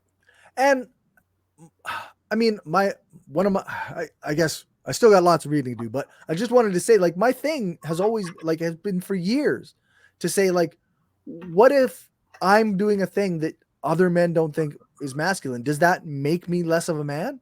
How does that work? Yeah. Because obviously I'm still a man if I identify as a man. Right. And you don't get to take that away from me.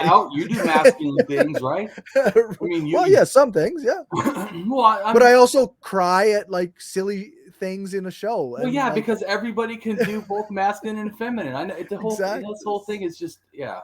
All right. So the concept of masculinity. Yeah, the whole rigid thing, it drives me crazy. Yes, the concept of masculinity varies historically and culturally. Since what constitutes masculinity has varied by time and place, according to Raywin Connell, it is more appropriate to discuss masculinities than a single overarching concept. Ancient literature dates back to about 3000 BCE or around 5,000 years ago, and explicit expectations for men in the form of laws and implied masculine ideals in myths of gods and heroes. According to the Code of Hammurabi, about 1750 BCE, or 3,773 years ago, Rule 3. If anyone brings an accusation of any crime before the elders and does not prove that he has what he has charged, he shall, if it be a capital offense, charged, be put to death. And Rule 128, if a man takes a woman to wife but has no intercourse with her, the woman is no wife to him. In the Hebrew Bible of 1000 BCE, or around 3,000 years ago, when King David of Israel drew near to death, he told his son Solomon, I go the way of all the earth, be thou strong, therefore, and shew themself a man. In his book, Germania 98 CE, Tacitus stated that the men from the ancient Germanic tribes fought aggressively in battle to protect their women from capture by the enemy. It stands on record that armies already wavering and on the point of collapse have been rallied by the women, pleading heroically with their men, thrusting forward their bared bosoms and making them realize the imminent prospect of enslavement, a fate which the Germans feared more desperately for their women than for themselves. That's from Tacitus. So Tacitus presented the Germanic warrior Arminius as a masculine hero in his account of the ancient Germany, whose already violent nature was further heightened by the abduction of his beloved wife, Thusnelda, by the Roman general Germanicus. In his rage, Arminius demanded war against the Roman Empire. Jeffrey Richards describes a European medieval masculinity which was essentially Christian and chivalric. Courage, respect for women of all classes, and generosity characterized the portrayal of men in literary history. According to David, words, just be a good person. Yeah, no shit. Eh? Courage and respect. I mean, yeah, that's right. For all classes, like generosity. Oh yeah, yeah, generosity, courage, respect. Okay, so good qualities. Yeah. According to David Rosen, the traditional view of scholars, such as J.R.R. Tolkien, that Beowulf is a tale of medieval heroism, overlooks the similar. 1 second. Did you know that the word hero is a female word? The original. I feel like we've talked about that. Hero. Did we talk about this before? Maybe way early in our discussions. Yeah, I have a blog on it actually. But so hero was a female word, and what happened is she was a virgin. Okay, who had given herself to the goddess. I can't remember. So don't something. Yeah. So a goddess, and she like lived in the temple, and some guy came and he liked her and she liked him, and he wanted to, because the guy wanted to have sex with her, and she said, I can't, because then I would be, in a sense, no longer a priestess of the goddess or whatever. Mm-hmm. So I think they have sex. I don't remember this whole story because I don't really care that much about it, but I think they have sex, and so she's not a virgin, right? And then he dies, or she thinks he's died, so she kills herself, and that's why it's heroic that she would die for love. Interesting. It's a sick story. Here's another sick story. You heard of Medusa, right? Yep. Do you know the biggest reason why that Medusa got, or what, I should say one, because there's a couple of different stories. But one of probably the original or the main thing of why Medusa is all ugly and snakes in her hair and stuff, it's the crime that she was raped. See, that just can't happen. She committed a crime by she was raped, and that was considered a unacceptable crime. So they made her ugly so no men could look at her. Jesus Christ. That was her punishment for being raped. Yeah, just lovely stuff. Fuck. I mean, it's horrid. I'm just being sarcastic. Sorry, go ahead. Heroism. Beowulf is a tale of medieval heroism. Overlooks the similarities between Beowulf and the monster Grendel. The masculinity exemplified by Beowulf cuts men off from women, other men, passion, and the household. During toxic masculinity way back then. Yeah, no shit, eh? During the Victorian era, masculinity underwent a transformation from traditional heroism. Scottish philosopher Thomas Carlyle wrote in 1831, The old ideal of manhood has grown obsolete, and the new is still invisible to us, and we grope after it in the darkness.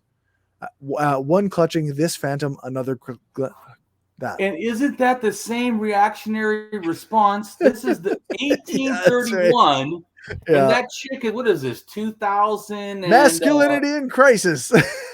You see what I'm saying? It's just nonstop bullshit, and they don't even try new bullshit. They just go back to regurgitating the old bullshit because they're reactionaries. As you know, for people that when I say that to me too, it's people that think they're fighting for something and they're just keeping the system alive. That's right. Fooling themselves, like saying, well, the problem is we need to have better video games that are educational. That's the problem. You know, that's literally not the problem. How about free fucking college? How about free housing and not letting people be homeless and eating on the street and garbage and being humans in a caring way? I mean, boxing. Yeah. Violence. Oh yes. The worderism, Byronism, even Brumelism, each has its day. Boxing was professionalized in America and Europe in the 19th century. It emphasized the physical confrontational aspects of masculinity. Bare knuckle boxing without gloves represented the manly art in 19th century America. At the beginning of the 20th century, most families in the Western world consisted of a father working outside the home as a breadwinner and a mother as working homemaker in the home, often working together to raise children and or take care of elderly family members. The roles were often divided quite sharply between providing resources, considered masculine, and maintenance and redistribution of resources. But see, providing resources, it's a capitalist thing, and now they made it linked to masculinity. Yeah, that's right.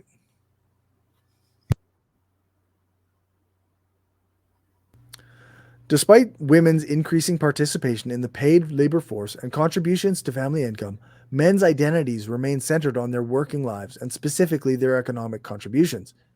In 1963, social theorist Irving Goffman's seminal work on stigma management presented a list of traits prescribed as categorically masculine for American men.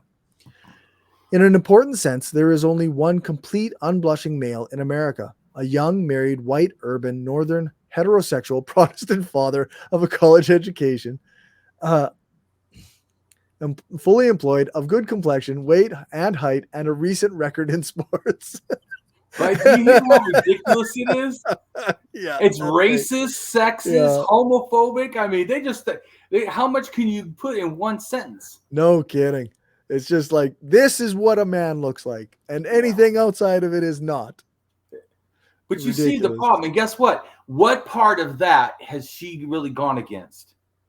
She's still pushing heterosexual. She's still putting this, this certain type of thing. Yeah. Yeah.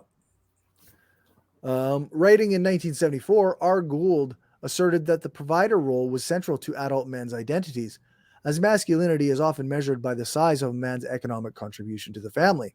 Right. Capitalism. Yeah, that's right. Masculinity is also secured by denying any semblance of softness, emotion, femininity, or any characteristic associated with women. Overwhelmingly, the construction of masculinity, most valued in the latter part of the 20th century and the early 21st century, is one that is independent, sexually assertive, and athletic, among other normative markers of manhood. There is some evidence of this construction developing slightly, however.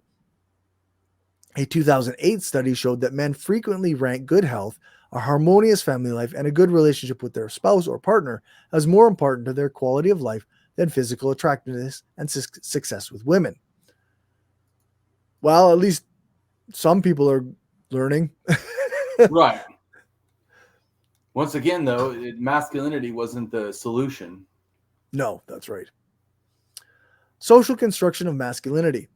Scholars have debated the extent to which gender identity and gender-specific behaviors are due to socialization versus biological factors. Social and biological influences are thought to be mutually interacting during development.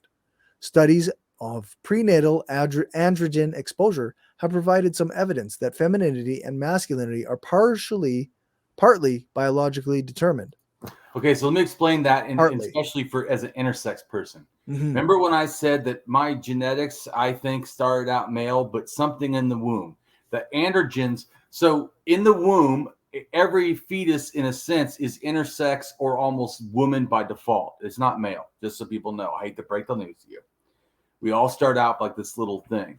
Yeah. So it takes 3 processes to turn this intersex or female being into the male. Okay. It takes anti-feminizing androgens, what they're talking about. Right. And then it takes masculizing androgens, and then it takes testosterone. Right. I did not get high testosterone. Mm. I didn't get actually an adequate amount to be a man fully, in a sense. Okay. That's why I have penis and breasts, and I have issues, right? So it's the androgens and then the testosterone. So I don't know what I would have to get a whole science panel and bullshit. I'm not right. Because I already asked. I took a test before because I care about this shit. It's my fucking life. For sure.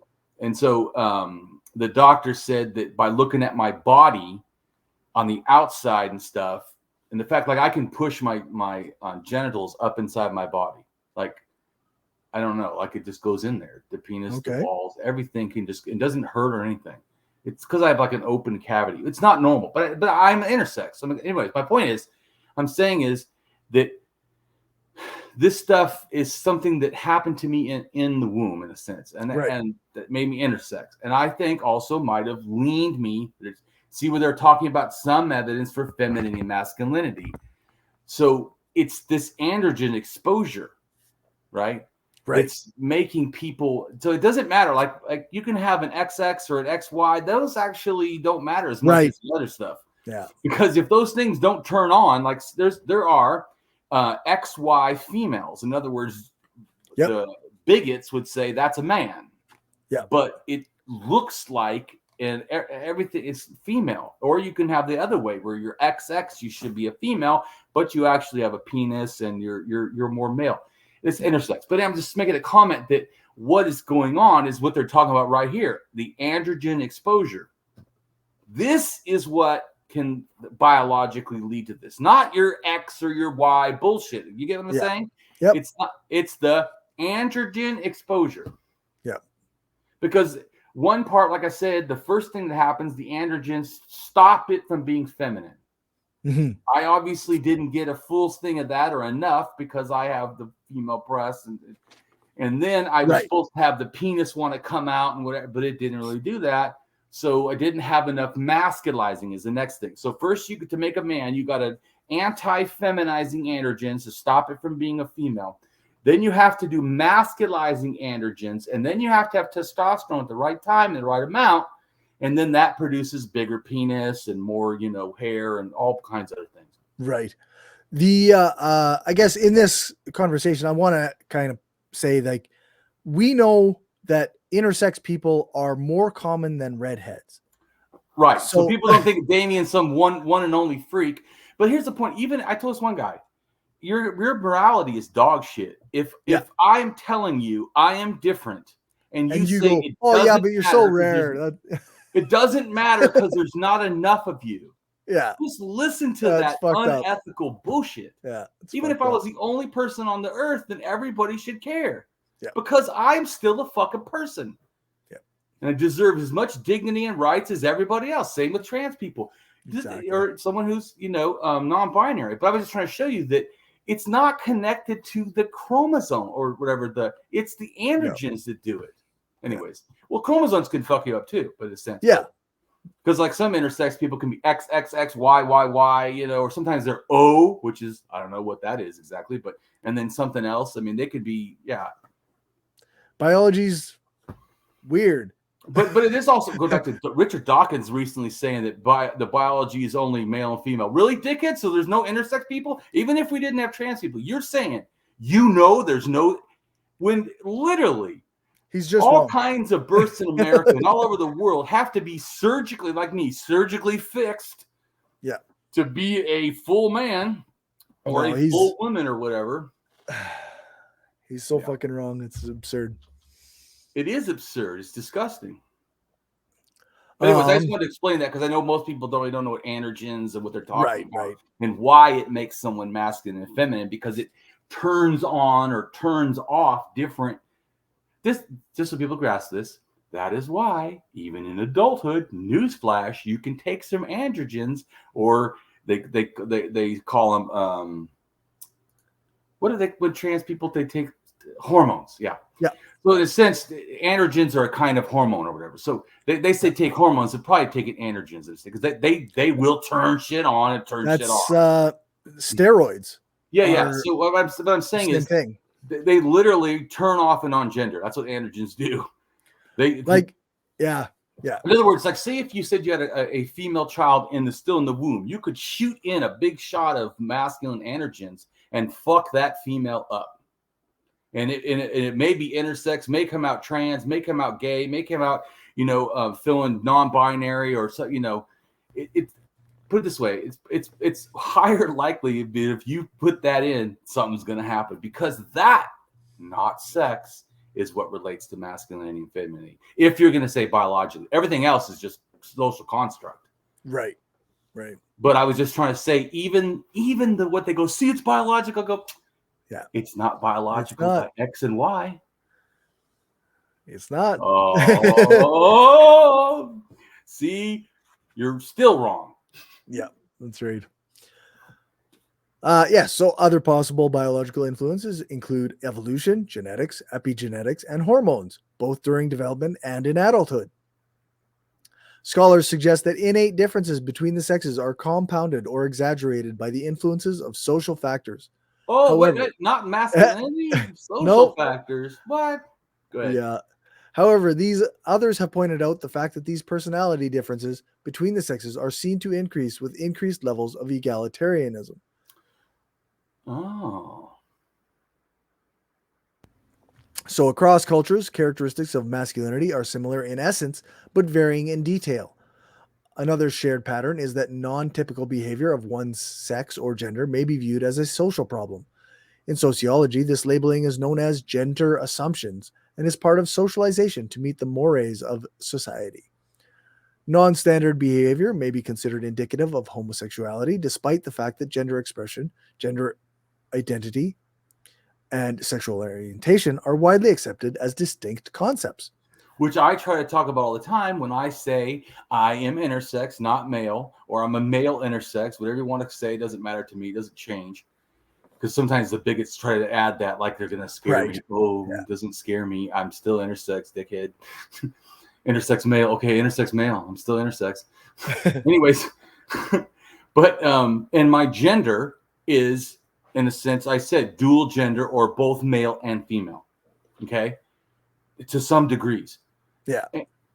But I feel only a sexual attraction to non-trans, non-intersex, cis women. That's but so what I'm saying is, though, here they try to act like gender and sex is the same thing. It's not. My gender is not normal. My sex is not normal. And yet they would think that my sexual desire is normal.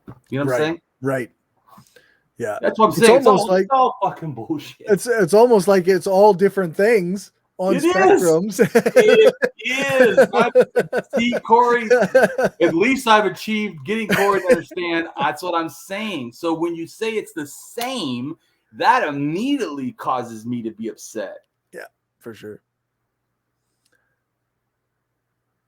When sexuality. Yes, that's it. When sexuality is defined in terms of object choice, as in early sexology studies, male homosexuality may be interpreted as effeminacy. Machismo, right, in other words, non-masculine. Yes. Yeah, I guess that's where the effeminate comes from. Yeah. Machismo is a form of masculinity that emphasizes power and is often associated with disregard for consequences and responsibility. That doesn't sound very healthy. No. Some believe that masculinity is linked to the male body. In this view, masculinity is associated with male genitalia. Others have suggested that although masculinity may be influenced by biology, it is also a cultural construct. Many aspects of masculinity assumed to be natural are linguistically and culturally driven. Reeser argues that although the military has a vested interest in constructing and promoting a specific form of masculinity, it does not create it. Facial hair is linked to masculinity through language, in stories about boys becoming men when they begin to shave. Some social scientists conceptualize masculinity and femininity as a performance. Oh, it's drag. Yeah. No. Yeah, essentially. And gender performances may not necessarily be intentional, and people may not even be aware to the extent to which they are performing their gender. As one outcome. This is what, let's pause for 1 second. This is what people don't grasp when I say I am intersex and I am genderqueer and I present as male. Yeah. They though like that, their minds just they go, oh, Damien, I like you no matter what. I don't understand what all that means. And I'm like, yeah. Then you need to learn more about gender, period, I guess. Yeah, that's right. Yeah. You just need to learn more. That's the thing. Yeah. One outcome of lifelong gender socialization is the feeling that one's gender is natural or biologically ordained. Masculine performance varies over the life course, but also from one context to another. For instance, the sports world may elicit more traditionally normative masculinities in participants than would other settings. Men who exhibit a tough and aggressive masculinity on the sports field may display a softer masculinity in familial contexts. Masculinities vary by social class as well. Studies suggest working class constructions of masculinity to be more normative than are those from middle class men and boys. Oh, as these contexts, they need you to keep working, huh? Capitalism goes, wait a minute, you can't get those guys to stop working. Make them feel if they don't work hard that they're less masculine. They're less men. Yeah. As these contexts and comparisons illustrate, theorists suggest a multiplicity of masculinities, not simply one single construction of masculinity. Historian Kate Cooper wrote, but see, problem is she offered one construction of masculinity. Right. Yeah, exactly. So historian Kate Cooper wrote, wherever a woman is mentioned, a man's character is being judged, and along with it, what he stands for. Scholars cite integrity and equality as masculine values in male-male relationships. Well, I appreciate you doing all this stuff. Sure. Yeah. Gets me fired up. I like this one. This is I mean, I like all of our shows, but this one, it's always on my mind. Like, this actually affects my day-to-day life, the way that masculinity is portrayed. So, all right. Manly or masculine women. Masculine or manly women are female-bodied individuals who possess qualities that are perceived to be masculine. These women are masculine in appearance, have masculine interests, prefer the company of men, and or perform masculine tasks or jobs. Most generically, masculine or manly women do not conform to feminine stereotypes. Social concepts of masculine women and effeminate men rely on the binary gender system that directly ties gender or masculinity and femininity to sex or maleness and femaleness. In this system, where activities, styles, bodies, behaviors, and even objects are all definitively gendered, females and males who exhibit characteristics of the opposite gender are seen as at best gender variant and at worst gender deviant. Because she is seen as a deviation from the feminine standard, the figure of the masculine or manly woman helps to uphold the moralizing normalcy of traditional femininity, which itself confirms contemporary heterosexuality as the natural default sexual orientation. That's according to McGann from 1990 in a 1999. Oh yes, 1999. Yet the qualities that masculine women possess, confidence, assertiveness, independence, and daring, are not scientifically or biologically male attributes. Rather, these qualities are constructed as being masculine, even though they are commonly found in women. Feminist initiatives have encouraged these values in women and girls. The term female empowerment refers to the transformation of power relations between men and women and advocates a redefinition of femininity that would expand traditional concepts of femininity and femaleness. The observation and identification of a woman as masculine or manly is highly dependent on race and class. For instance, women of color and working class women may be seen as more masculine strong, independent, and or self-reliant because of the challenges and struggles particular to their racial and socioeconomic reality. The racialized division of labor in many Western countries allocates work that requires manual labor for women of color and working class women. In other words, capitalism Prussian. Yeah, no kidding. These women may also be identified in masculine terms because they do not reflect white female beauty standards that, aside from whiteness, require money and leisure time to attain. For that matter, women of color are often seen as more masculine simply because of racist stereotypes. Historical discrepancy, as an aside, that's you constantly hear people talking about Michelle Obama as though she were a man. It's fucking racist bullshit. Yeah, racist and sexist. Yeah. Shit. Historical dependency and treatment of there women it is. according to class status. Once again, capitalist bullshit. Yeah. And it also accounts for various embodiments and understandings of femininity that result in some women seeming more masculine than others, i.e., women of color are stereotyped as being more sexually aggressive or masculine than white women. See, it's just fucking racist. Referring back to what I was saying earlier about how I'm reading "Ain't I a Woman" by Bell Hooks. The first chapter is about slavery and how slave women, black women, were both put in roles where they were raped and sexually abused, but also they were expected to be subservient to black men in their communities, as well as they were given the same work as black men, and they were given the same work as what would traditionally be considered white women's work. So they had subjugation in all ways, all over the place during that time. Because of this idea of women as stereotyped as being more sexually aggressive or more masculine. Right.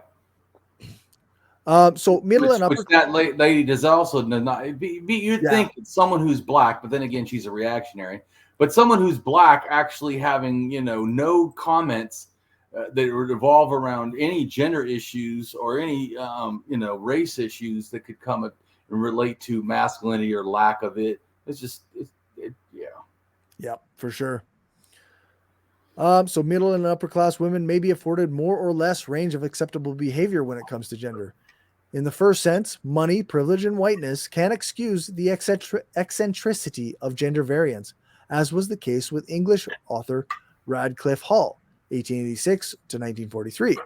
On the other hand, affluent women may have more to lose when it comes to defiant or deviant gender expression. Masculine women and history. While masculine women have existed throughout history in reality, and the cultural imagery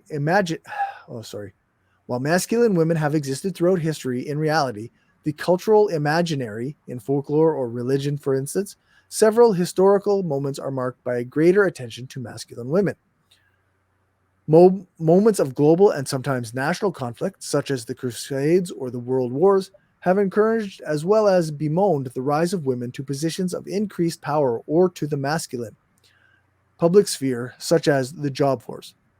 And then even if you think in a historical concept, like everybody, about Amazons, like women are supposed to be Amazons. Right. Well, that they're actually weren't calling themselves that. They're, to me, probably they're Scythian warriors.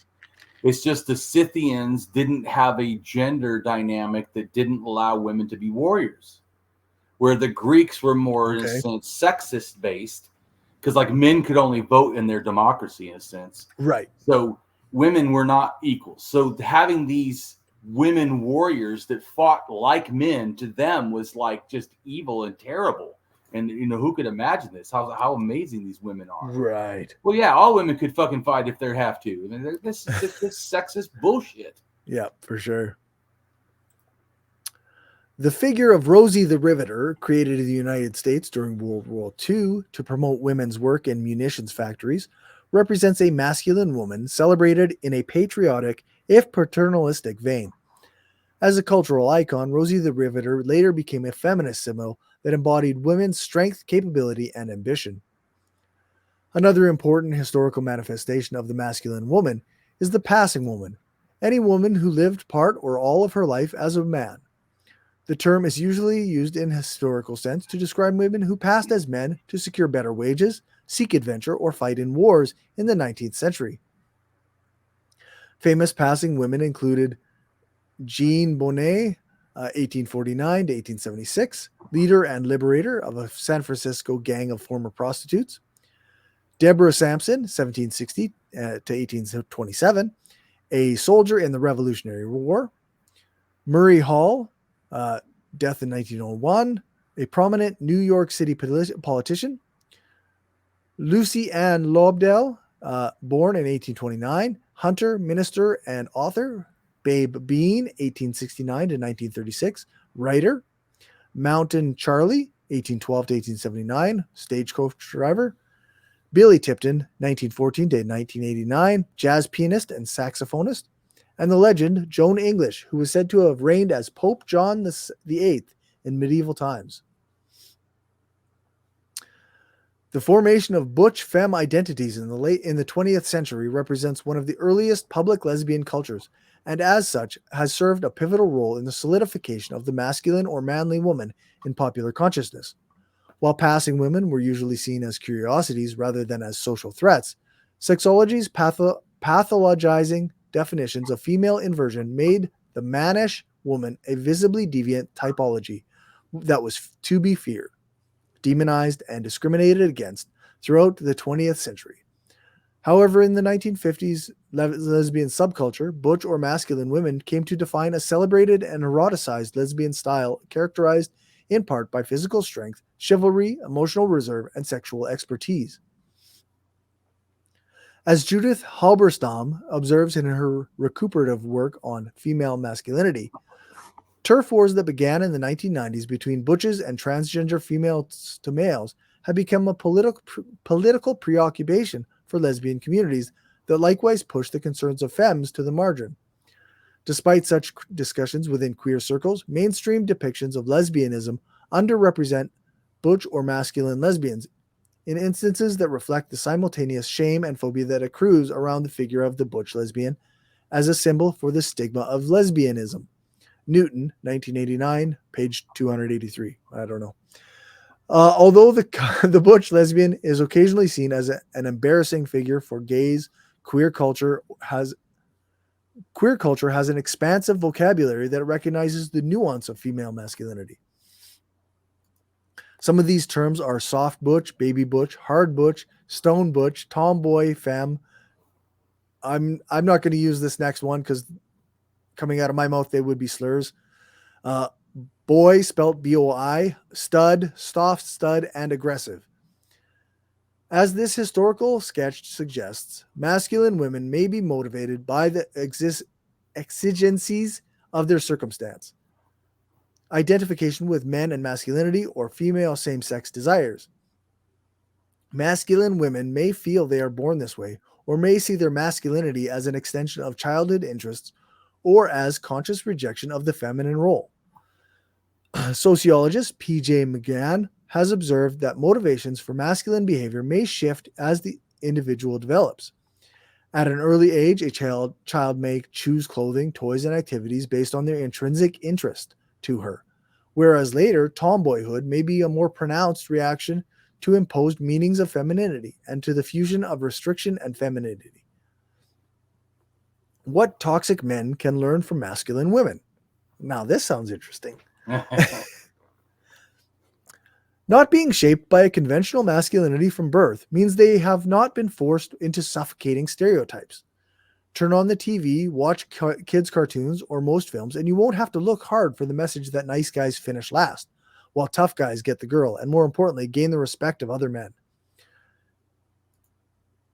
In the heterosexual safari that is Channel 4's latest Married at First Sight, we saw a woman called Morag spend the whole UK season demeaning and berating her new husband, Luke, for being more of a boy than a man, lacking in muscle and not being aggressive enough. Did she perhaps hanker after more of a toxic masculinity, the experts queried, while reassuring her that a calm, attentive, and reliable man is the definition of masculinity? Maybe so, but we could well ask why that definition hasn't become the norm. Meanwhile, toxic masculinity is now a buzzword and a term most of us will recognize. It describes a set of predatory, bullish, and bullying, sexually aggressive, sexist, and homophobic behaviors in some heterosexual men. But arguably, this is a misleading term as it absolves society of taking responsibility for the everyday gender norms that form the bedrock of messaging that some men take to extremes. If we want to divert that course, we need to look upriver and change that messaging. While there is a rising public attention to men and masculinity right now, this is not a new phenomenon, nor a new field of study. Men's search for masculinity is an old and cruel mission. The lost gain. So it's not a current crisis. No, it's it's not new in any in any sense. Yeah. The loss, gain, winning of it, or coming of age into it dominates our culture and always has, forming the basis of plays, poetry, and novels for centuries, while the control of women, particularly sexual ownership and control, are frequent measures of masculinity. Women, in a way, are collateral in what is ultimately a quest for male approval.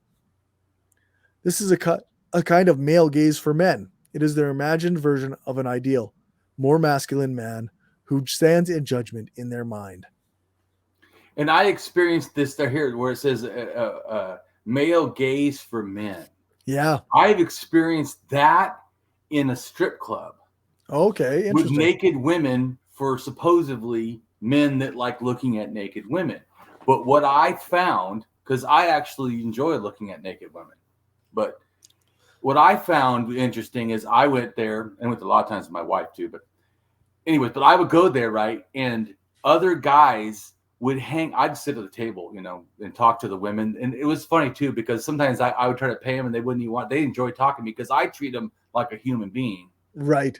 So they really like talking to me, sit down and talk to me and stuff. Anyways, my point is, the guys, a lot of them would stand as far to the back as they could, whole bunch of group of them, and they would talk to each other and kind of look, but it was about each other issue. I found that to be the most bizarre.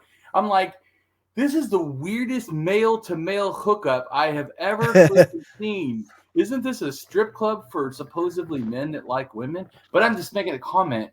I don't know that it was a sexual thing. It was a masculinity. Look how manly I am, or like we're hanging out in a strip club. Right. I just look at it. That is the weirdest shit I have ever seen. And I've had men come up to me and give me money so I can pay the women because they think they have to because I seem so control and dominant. But what I'm not controlling the women. Why they're talking to me is because I'm nice to them. I usually do this. I wear clean clothes. I usually take a shower like an hour or two before I go. I wear cologne. So I smell appealing to women. That makes women want to come up to you if you actually are clean, have clean clothes. A lot of guys, just so you know, I don't know if you haven't been to strip club. I've been a lot. So strip clubs, a lot of times, guys will go there right after work. They'll go with dirty construction boots, sweaty and disgusting, right? Their clothes are dirty. They need a shower.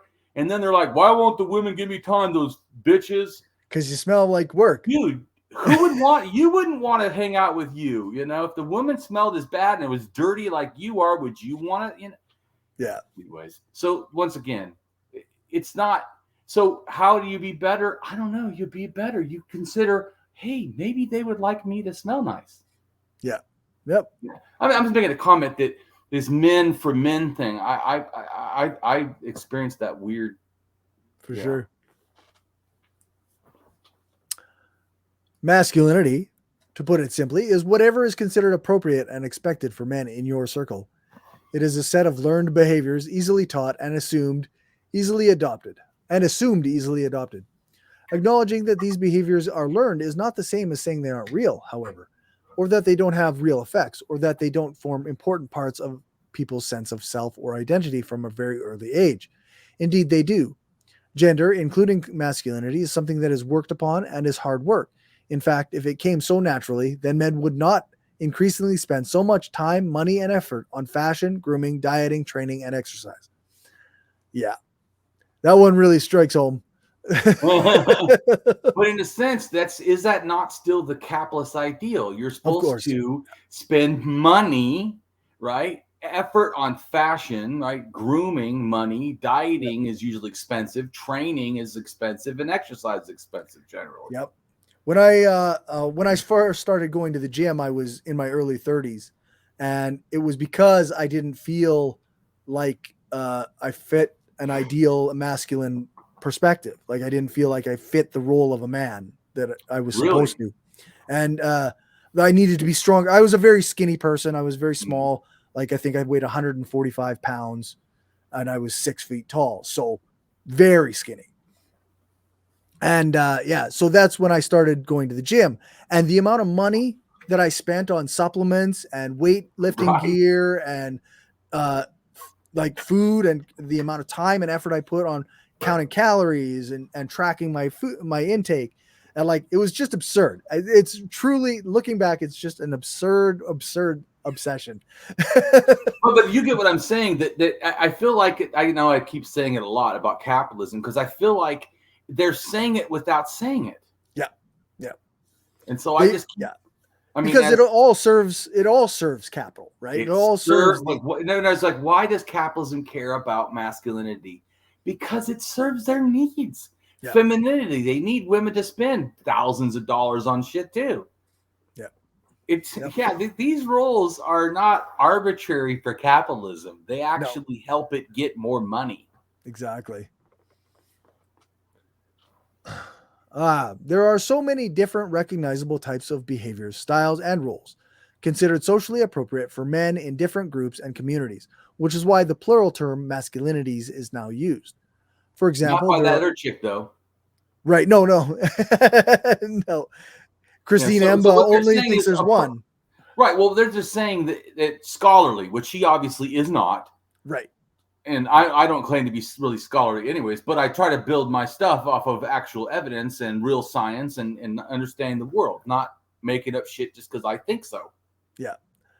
Based on your religious or non-religious. You know, that other guy's an atheist. Or that's true. That doesn't make a difference. I mean, yes, that does have an influence, but it really shouldn't matter. I mean, shouldn't. So there are many. For example, there are recognizable gay masculinities, urban masculinities, young masculinities, or working class masculinities. Within this plethora of possibilities, there is another type of masculinity that is rarely represented, and that is female masculinity. If masculinity is a set of cultural expectations for men, which varies across history and around the world and contains roles, styles, mannerisms, attitudes, bodily comportment, and appearance, then it does not necessarily follow that these would be to the preserve of male bodies only. Anybody could do masculinity. I think that right there should have been the name of my blog. Anybody can do masculinity. Yeah, it really hits the nail on the head there. That's for her, because she gets confused. They're clarifying. Look, let me just make it simple. Anybody can do masculinity. Yeah. Women and female-bodied people have been doing masculinity forever, of course, from the historic female husbands and soldier boys with secrets to butch lesbians, trans masculine queer people, gender nonconforming tomboys, and black masculine butches, known as studs. Masculinity as style and essence can be worn and embodied by those who had to make it their own, by those for whom it was worn, or those for whom it was never meant and so were never taught.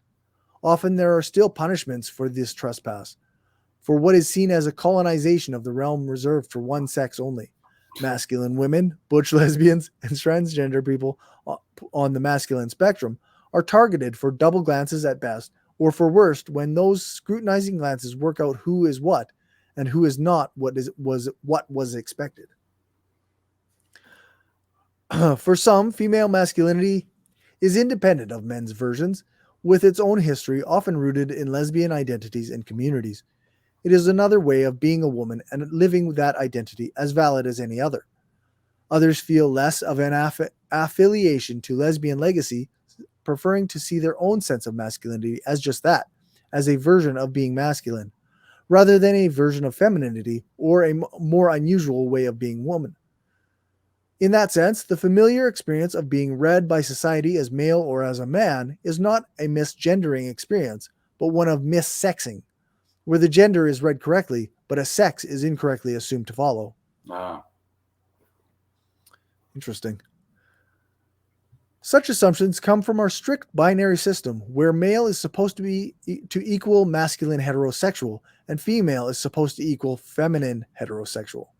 Clearly, not everyone fits into such binaries, but those lives are obscured in a society that struggles to recognize them. For those creating their own female masculinity, there is more room and fewer rules. Not being brutalized into a conventional masculinity from birth brings a freedom to explore masculinity without so much of the suffocating negative baggage that men are increasingly openly talking about. See, now I felt suffocating all my life because everybody was trying to make me more male, like I'm supposed to be. And I felt that's suffocating. I never internalized it like I'm doing something wrong. I always saw it as these motherfuckers are trying to tell me what to do. Right. That's what I felt all the time. What the fuck? So, but that's also because I'm a sociopath. How I view the world is not like, oh, and I need to care about their feelings. Mine is more like care about my feelings, and they're telling me I'm wrong, and I know I'm not. Right. So there's something wrong with them. Yeah. But then later, I learned that in fact, my wife had to tell me, Damien, everyone thought you were gay.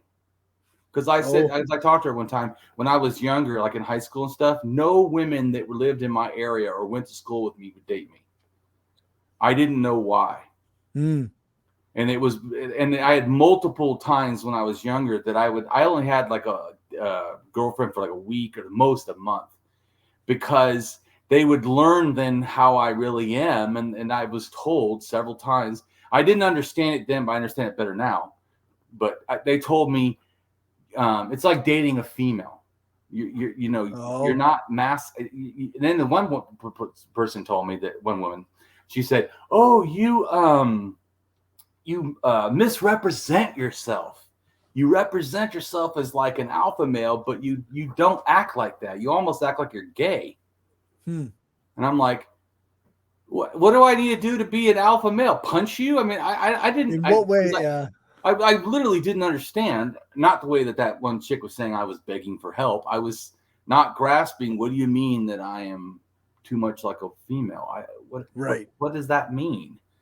I mean, I understand now because my gender and how I think and do things is just so different that once you spend a lot of time with me, you start realizing it's not normal. But at the same time, right? Like, it's like so judgy and like it is judgy. It's like, terrible. No, it was horrid. But here's my thing I told you about. It's like sex and stuff.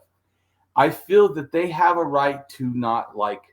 The women don't have, like, in other words, let's say if I like cis women, that doesn't mean any cis women ever have to like me as an intersex. And like I've been told before, why don't you just not tell people that, And I go, because I would not feel right. Why should I hide who I am? And if they like me, they should like me for me. And if they don't, I'm okay with that. I don't have an inherent thing where people have to be attracted to me as an intersex and be okay with that. If they're not, now, if they're bigoted, that's a different issue, like we talked about before. I mean, you can not like someone just because you're not have a preference for it, but you can also not like it because you're bigoted. Does it? Yeah. It's like, there's nuance to the discussion, I guess. Right. Yeah. So I don't want to make it too simple, but I'm just making a comment that I don't like. When I look back at that, I think it's messed up that it was told to me because it didn't. It's not nice, but in a sense, they have a right to not be. If they want a cis heterosexual man, I'm not going to act what they need. Right. Then you're not what they're looking for anyway. No. So, yeah. So, but I'm just saying. But I depersonalize it. That's them and their needs, not really about me. But like I said, I know that I can't put my internal processes to the world because I'm a sociopath. I don't really give a fuck. Which is. Well, I'm just saying, so for me not to get care is super easy. For you to not care, it may be harder, or someone else. So I'm just wanted to just set that out, that I'm not, don't use me as even Fair. with the gender stuff, because I was seriously abused as a child to the point that I broke, mentally or whatever. Too much child abuse.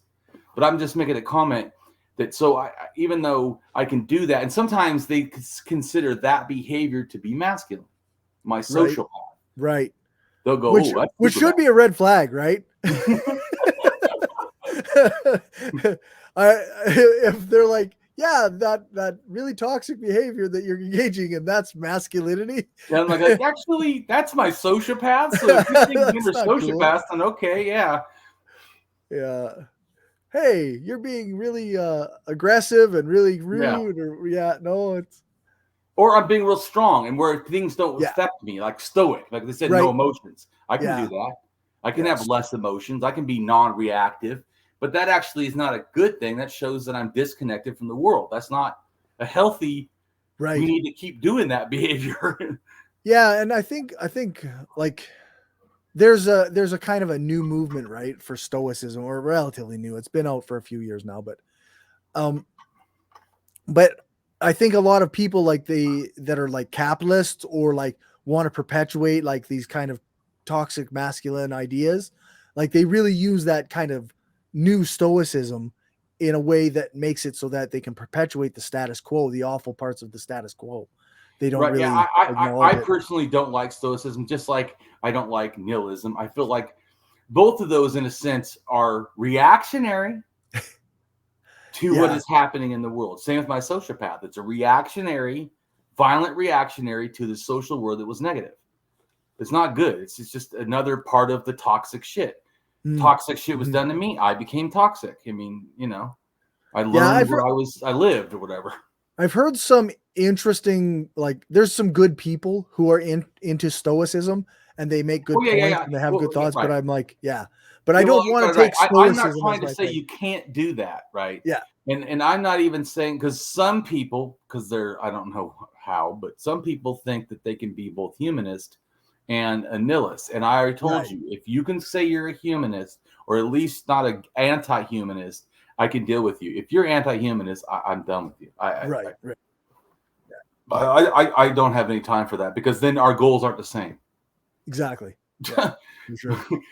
It's just that simple. But I see stoicism, like I said, a reactionary, because you're supposed to try to shut everything off. That's not how you should do it. You should analyze it and do it productively. Sometimes the productive thing is not to deal with it at the moment, not shut it off. Right. Just go, I'm going to table this for another time when I'm, because people don't realize you have to make sure you're not hungry, you're not, angry, lonely, tired, depressed, that you're not overworked or, So my point is, there's all the in a society that's sexist, homophobic, and whatever, capitalist. All these things are negatively oppressive. So it's really hard sometimes. Like I said, how many times could we say capitalism? A lot, right. But yet they didn't constantly keep saying it. They didn't bring it up once. Right. Which I feel like, once again, like I said about as an atheist, how can you look at all that, listen to that financial problems, working class, they keep using that term, the working class masculinity is different without ever knowing what the fuck they're talking about. Right.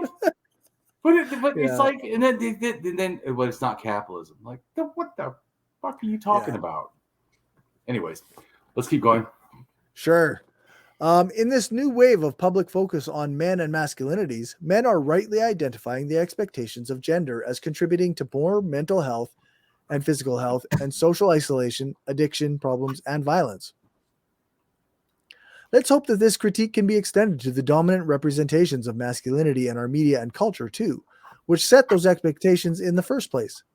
We should all remember that boys will not be boys. They will be adults and will become partners, fathers, carers, friends, lovers, and colleagues with the capacity to be as humane as the next woman. Right on. As the king of, for sure, eh? As the king of butch scholarship and female masculinity, Professor Jack Halberstam has pointed out, trans masculine people, butch lesbians, and queer masculine women have more of a chance to think very carefully about what kinds of masculine people we want to become. Maybe men in this climate of change could learn from that too. Feminine men. Uh-oh. What women find attractive in a man is changing. According to recent studies, guys with more feminine traits could be more attractive than those that ooze masculinity. Pause for a second. So literally, it's the opposite of what they said, right? Literally the opposite of the reactionary bullshit we were forced to listen to. Yeah, that's right. But can you see, Cory, after what all they said and how many things, it's like my mind was just like... For sure.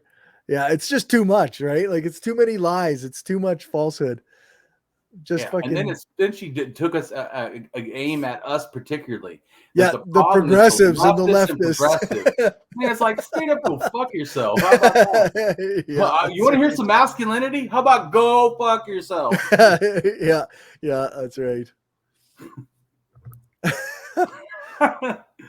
Oh, you want some aggressive fucking dominant behavior? Hey, look at chick. What the fuck, is your head up your ass? Yeah. Jeez, eh? All right. Being a feminine guy could mean a lot of things. Some women might describe a well-groomed man as feminine. At the same time, others might define feminine as wearing floral scents and pink. Ultimately, there is no concrete definition of feminine. I like pink a lot, by the way, but I don't wear it as much because I don't want to be bothered. I love pink. Yeah, you just don't like to be annoyed by fucking... Dude, if I put on even my black nail polish, I get shit. It doesn't... Like I said, even though I feel more, I don't like to deal with shit if I don't have to. And if I can pass a little bit, that, especially in the deep South Florida, you know, I don't. Fair. I want to have some peace in life. But I really feel bad that people that are trans or whatever, and that's who they are, where I can kind of, because I have, you know, some masculinity, I can kind of, you know, fit in. But I mean, imagine if I didn't. Right. My life would be fucking terrible, and it would be because of masculinity, the toxic shit. That's right. And it still is bad today because of the toxic shit. Yeah. Ultimately, there is no concrete definition of feminine when it comes to a man's style. In the 70s, guys would have long hair and wear skin-tight clothing. At the time, it was considered attractive and masculine. If we're talking about traditional masculinity, body hair plays a big part. Guys that shave their whole bodies appear far more feminine simply because women are less hairy than men. And I like shaving my armpits. Yeah, and my I arms, hate having fucking hair everywhere. I hate hair. It's disgusting. I don't like it.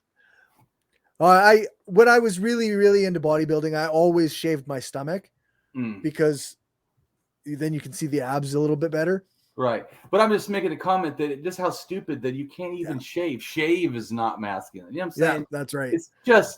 It's bullshit. Yeah. Your average guy has at least some body hair, so getting rid of all of it is a surefire way to decrease your masculine appearance. However, that does not mean you should grow a beard if that's not what you're into. A well-groomed man is not necessarily a feminine man. If you prefer the clean-shaven look, don't be afraid to shave every other day. No one will judge you for that. See, I just fucking hate shaving, actually.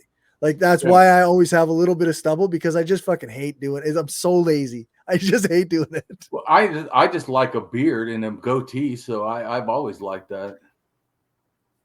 I don't like having face hair. I prefer my face without it, but I don't like shaving either. Right. So I'm constantly in conflict over this. What society does, Cory. That's right. God damn it. In fact, a clean-shaven face can reveal one of the most masculine parts of a man's face, the jawline. A strong jawline is considered one of the most attractive and masculine traits a man can have. So keep this in mind when considering whether or not to grow your facial hair or to increase your manliness. I don't want to be too prescriptive here. This is the writer saying this. However, floral patterns and pastel colors are typically more feminine than masculine. Once again, this has changed throughout history.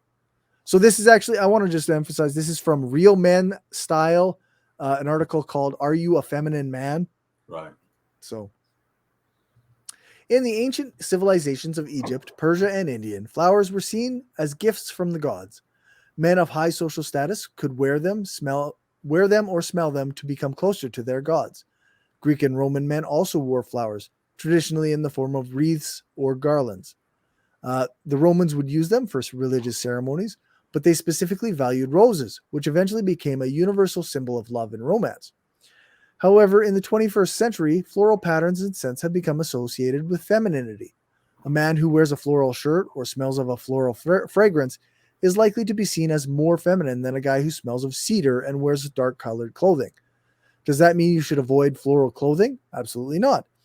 In fact, many women explicitly prefer a guy in a floral print. They believe it shows he's easygoing, doesn't take himself too seriously, and is more emotionally mature. I would not think any of that if I saw someone in a floral shirt. I wouldn't think negative, but I wouldn't think I just don't think of it. They take honestly. themselves more seriously and emotionally mature. Like, well, maybe I'm just not thinking enough about stuff. Maybe I would. If I saw a dude walking around in a floral shirt, I would probably recognize that guy isn't as stuck in what I know as traditional masculinity as others. Or speaking of that, my tattoo, like I have a bunch of purple. You see the purple? Yep. The tattoo artist did not want to do it. He kept saying, do you understand? Men do not put this much purple on themselves. Really? And I said, do you understand? I love purple and I don't care what other men put on themselves. Yeah. Yeah. That's weird. But it's just showing like this, the gender policing is just, it's all over. It's constantly happening. Yeah. No kidding. Yeah. That's why I said it. I agree with that. It feels suffocating. I can't do anything without, like I said, anything I do, it's automatically judged. People automatically are like, well, Damien sees male. Then when I start seeing female, they want to say I'm either a teddy bear or homosexual. It's got to be something. I'm not right? a teddy bear. I'm fucking vicious as fuck. I'm kind because I'm an ethical person. Right. And I want to be a good human. Not because I'm a teddy bear. I'm a fucking grizzly bear, man. But then again, I would say I'm not really all masculine. So then what do you say? Yeah. It's just all that shit is just, that's like I said, culture war bull crap. That's right. Effeminacy is the embodiment of traits and or expressions in those who are not of the female sex, example, boys and men, that are often associated with what is generally perceived to be feminine behaviors, mannerisms, styles, or gender roles, rather than with traditionally masculine behaviors, mannerisms, styles, or roles. Effeminacy and other gender expressions are independent of a person's sexuality or sexual identity, and are displayed by people of all sexualities and none. Effeminacy is seen in some societies as something embodied by some in the homosexual male community. The embodiment of effeminacy by people in some societies has resulted in prejudice, discrimination, antagonism, and results towards those and insults towards those who display it. Effeminate comes from the Latin effeminatus, from the factitive prefix ex, from ex or out, and femina or woman. It means made feminine, emasculated, weakened. Or ex-woman. Yeah. Another Latin term is mollites, meaning softness.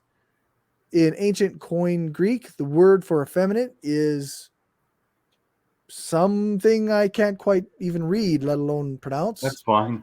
Explain what it is. So it says, a man whose most salient feature was a supposedly feminine love of being sexually penetrated by other men. Right, which we would just say is probably gay or bisexual or something. And not necessarily, not necessarily a feminine trait, I guess. Yeah. So a senatus is a man who cross-dresses or flirts like a girl. Indeed, the word's etymology suggests an indirect sexual act emulating a promiscuous woman. This term has been borrowed from the Greek kinetos, which may itself have come from a language of Ionian Greeks of Asia Minor, primarily which is Turkey. Primarily signifying a purely effeminate dancer who entertains his audiences with a tympanum or tambourine in his hand, and adopted a lascivious style, often suggestively wriggling his buttocks in such a way as to suggest anal intercourse. The primary meaning of senatus never died out. The term never became a dead metaphor.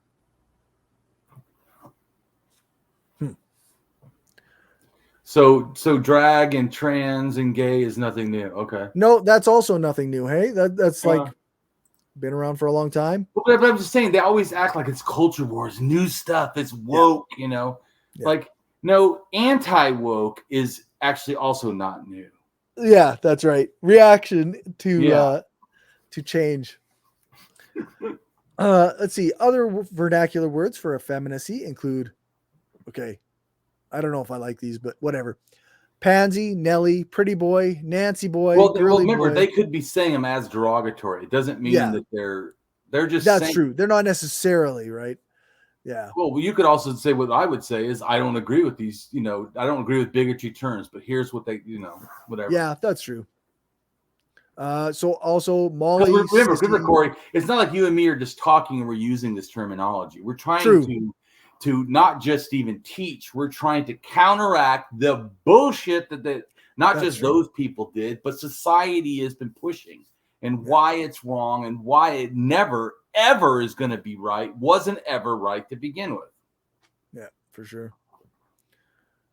So they also say tom girl, femboy, rose boy, baby, and girl when applied to a boy or especially adult man.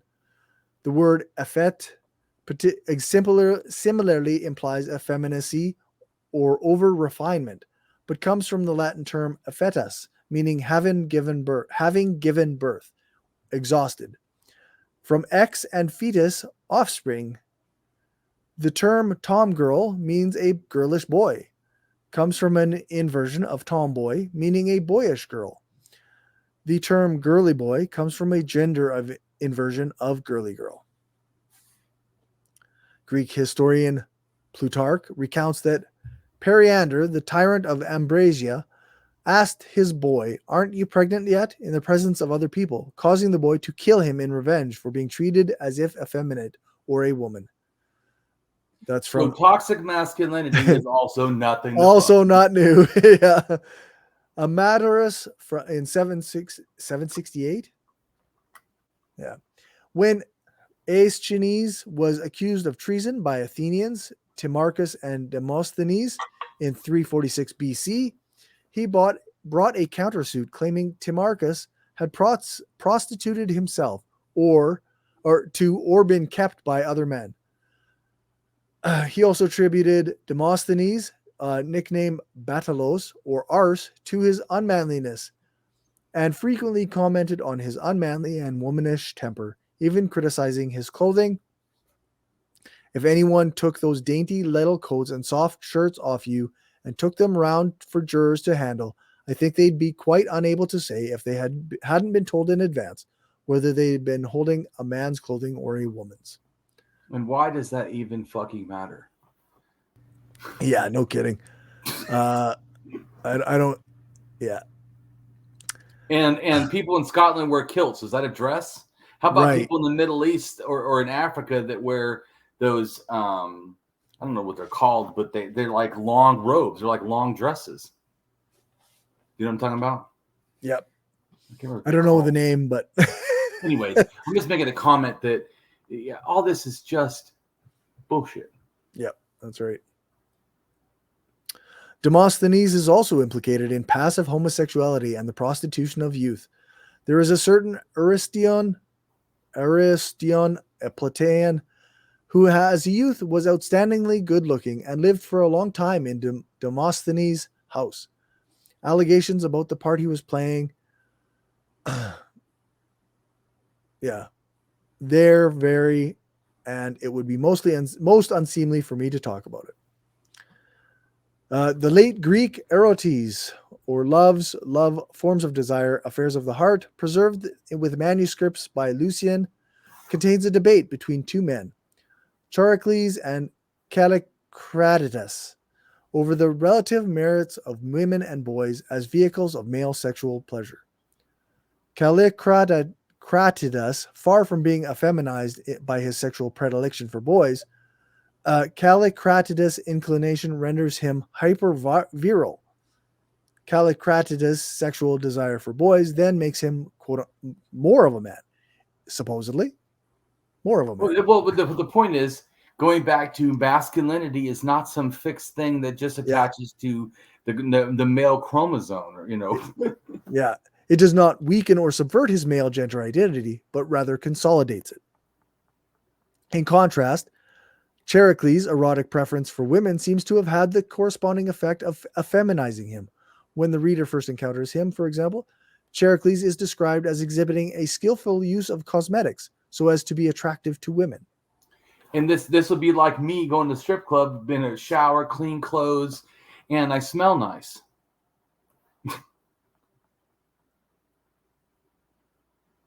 I did an interview a year and a half or so ago with a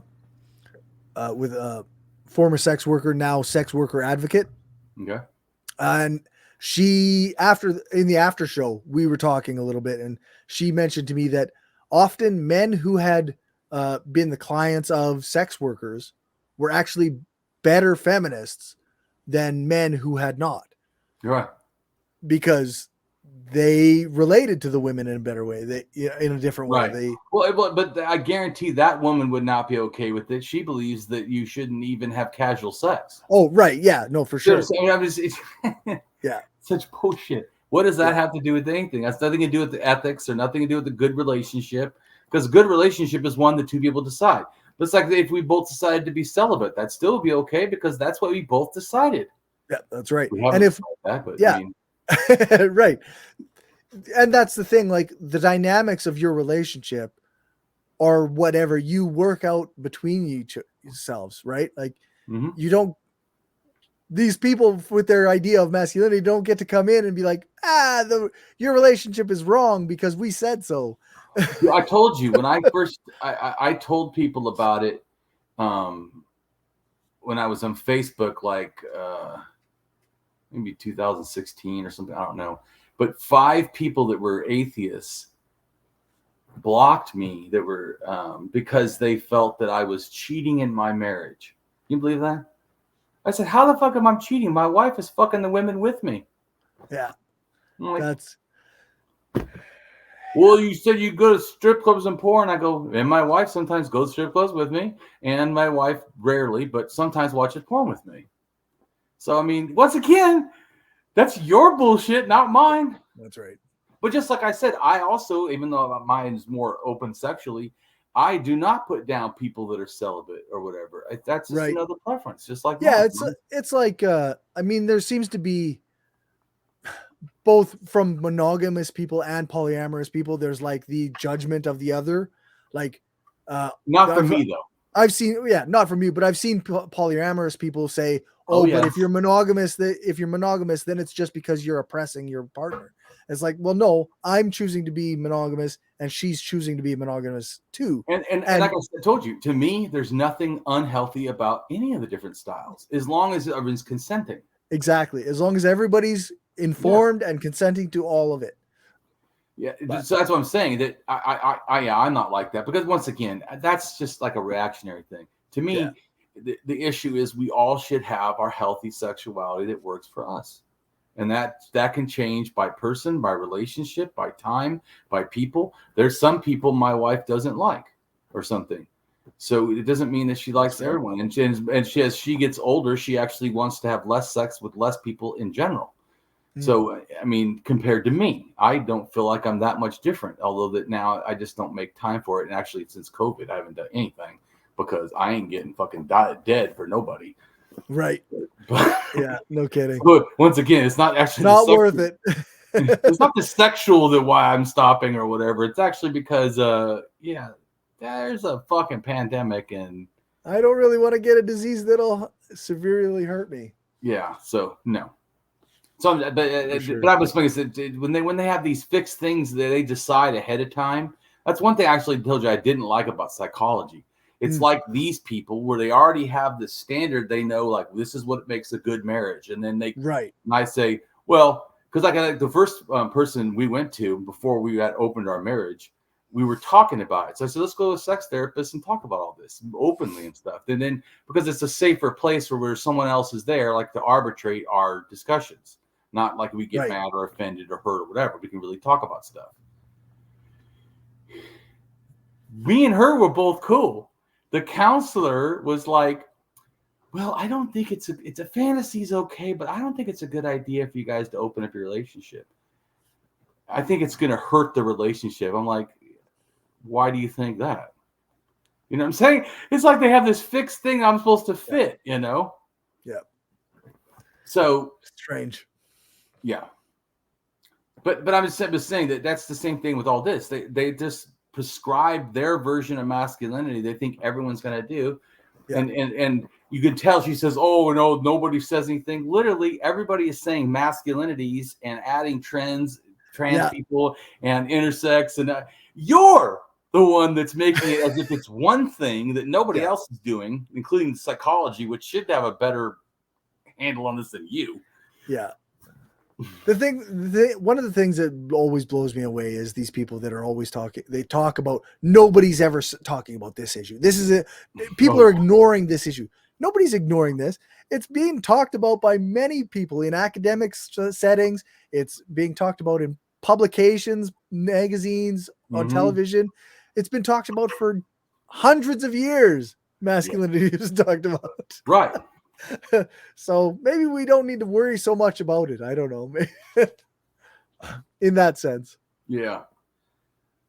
All right. Let's keep reading. There's still get as much as we can.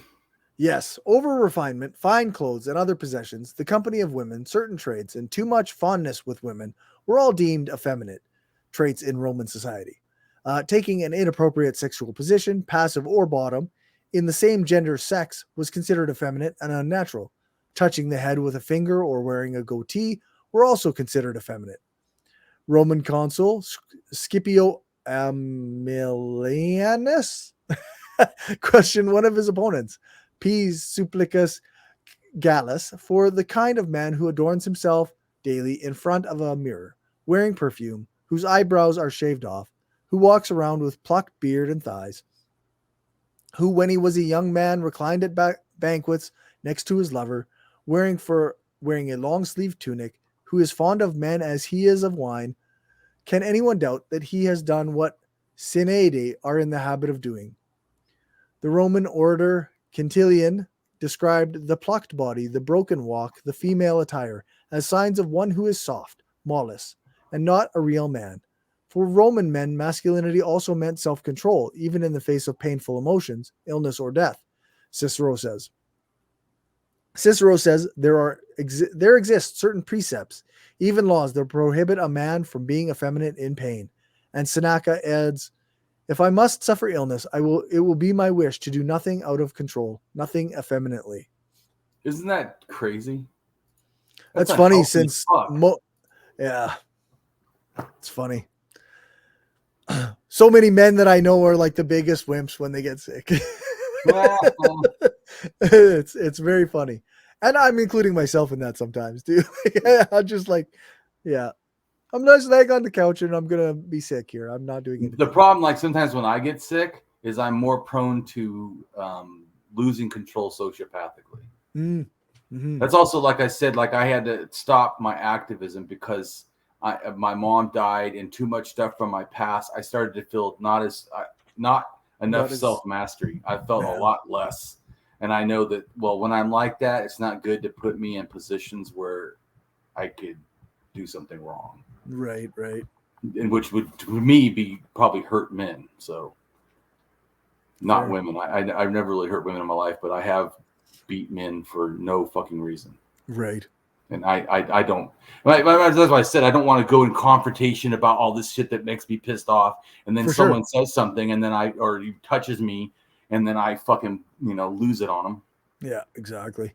So it's you don't want to place yourself in a position where you're going to lose control. So that's for sure. It's not ethical to me. And like I said, that's why, I wanted to, my ego, I wanted to say I could still do it. Right. But I realized I was breaking down. I had to be honest. I was crying. Not really now, but for like 2 years, I cried like every day. It was like horrid. I couldn't freaking stop, and I felt emotionally out of control, angry, and the easiest things could make me super freaking pissed off inappropriately.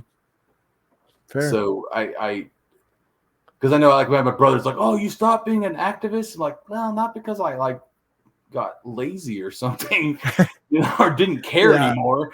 Yeah. It's more like I personally am breaking the fuck down, and I don't trust myself in public, dealing with people that piss me off. For sure. Yeah. Okay. Emperor philosopher Julian the Apostate and in his Against the Galileans wrote, "Why are the Egyptians more intelligent and more given to crafts, and the Syrians unwarlike and effeminate, but at the same time intelligent, hot-tempered, vain, and quick to learn?" In his commentaries on the Gallic Wars, Julius Caesar wrote that the Belgians were the bravest of all the Gauls because merchants least frequently resort to them and import those things which tend to effeminate the mind. Emperor Marcus Aurelius evidently considered effeminacy an undesirable trait, but it is unclear what or who was being referred to. Masculinity, gay and lesbian people. Gay men are considered by some to be effeminate and deviate from masculine norm, and are sometimes benevolently stereotyped as gentle and refined, even by other gay men, according to gay human rights campaigner Peter Tatchell. Contrary to the well-intentioned claim that gays are just the same as straights, there is a difference. What is more, the distinctive style of gay masculinity is of great social benefit. Wouldn't life be dull without the flair and imagination of queer fashion designers and interior decorators? I'm sorry, I don't really like the way that's framed. But I guess I'll just continue. Well, all this stuff is not this is not like you and me as an anarchist, went through this and cleaned it up and made it totally. No, I mean, we didn't I would have already added capitalism like 50 times. Yeah, for sure. For sure. Yeah, like yeah. This particular line, wouldn't life be dull without the flair and imagination of queer fashion designers and interior decorators, is full of capitalist fucking assumption, right? Like it's very fucking like, yes, they're productive and therefore that's good. Yeah. But well, and also my thing is also the beginning part, wouldn't life be dull? Whether it is dull or not, what does that have to do with their right to be that way? Exactly. What if no one likes how I act as an intersex person? Who gives a fuck? Exactly. You're allowed to be a person of I'm whatever allowed to type. be who I am. Yeah. And if it doesn't fit you, that's your problem. Then don't be my friend. Yeah, that's right. How could the NHS cope with no gay nurses or the education system with no gay teachers? Society would thank its lucky stars that not all men turn out straight, macho, and insensitive. Oh, society should thank its lucky stars that not all men turn out straight, macho, and insensitive. The different hetero and homo modes of maleness are not, of course, biologically fixed. Which you gotta keep telling that to that show because they sure as fuck think it is. No, that's right. We let men be men. Stop the panel of fucking hetero white boomers and the one writer that they happen to have on who was black. Yeah. Who never mentioned blackness even once. No, that's right. That I remember. I don't think she mentioned it once at all. Psychologist Joseph Pleck argues that the hierarchy of masculinity exists largely as a dichotomy of homosexual and heterosexual males.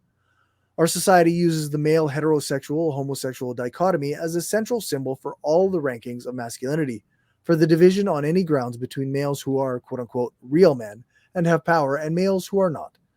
Michael Kimmel adds that the trope "you're so gay" indicates a lack of masculinity rather than homosexual orientation.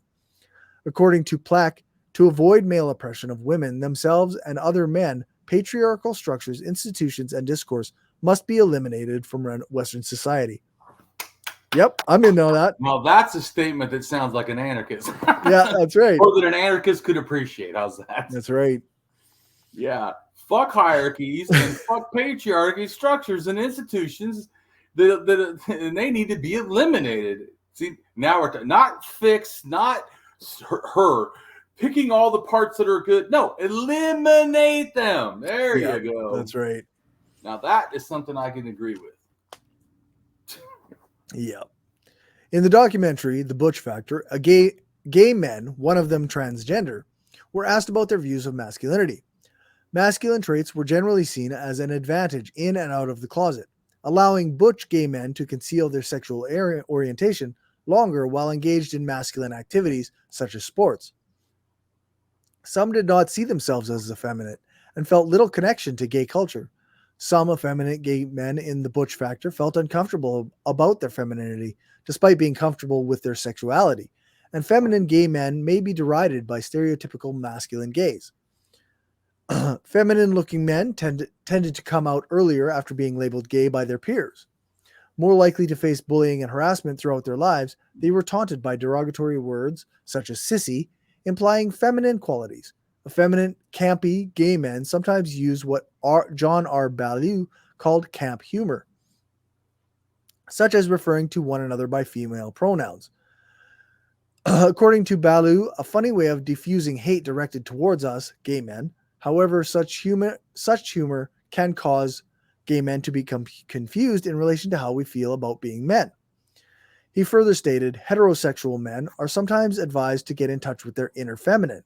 Maybe gay men need to get in touch with their inner masculine instead, identifying those aspects of being a man we most value and then cultivate those parts of ourselves can lead to a healthier and less distorted sense of our own masculinity. A study by the Center for Theoretical Study at Charles University in Prague and the Academy of Sciences of the Czech Republic found significant differences in shape among the faces of 66 heterosexual and gay men, with gay men having more stereotypical masculine features, undermining stereotypical notions of gay men as more feminine looking. Now, isn't that funny? Yeah, that's right. Once again, almost everything that thing says can practically be debunked, or says the opposite is true. Yeah, that's right. Other studies with larger sample sizes have found that homosexual men were seen as significantly more feminine and less masculine than those of heterosexual men. Furthermore, a 2017 study utilized neural networks to see whether artificial intelligence would be able to differentiate accurately between more than 35,000 images of gay and straight faces. The results showed that the classifier could correctly distinguish between gay and heterosexual men in 81% of cases and in 71% of cases for women. Jeez. Supporting the ideas that men's what's scary faces... about that? I could see reactionaries intentionally using AI to find out who's gay and try to expose them or shame them. Yeah. Yeah. Because, that when they see the stuff, they don't use it how we would use it to help people be better. They actually want to, as a reactionary, think they're destroying them, creating a better system, but they're only keeping the same system.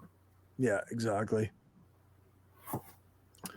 Supporting the ideas that men's faces are perceived as more feminine, analysis suggests that gay men have more gender atypical facial morphology, expression, and grooming styles. Gay men have been presented in the media as feminine and open to ridicule, although films such as Brokeback Mountain are countering the stereotype. A recent development is the portrayal of gay men in the LGBT community as bears, a subculture of gay men celebrating rugged masculinity and secondary sexual characteristics of the male. Facial hair, body hair, proportional size, baldness, second wave pro-feminism paid greater attention to issues of sexuality, particularly the relationship between homosexual men and hegemonic masculinity.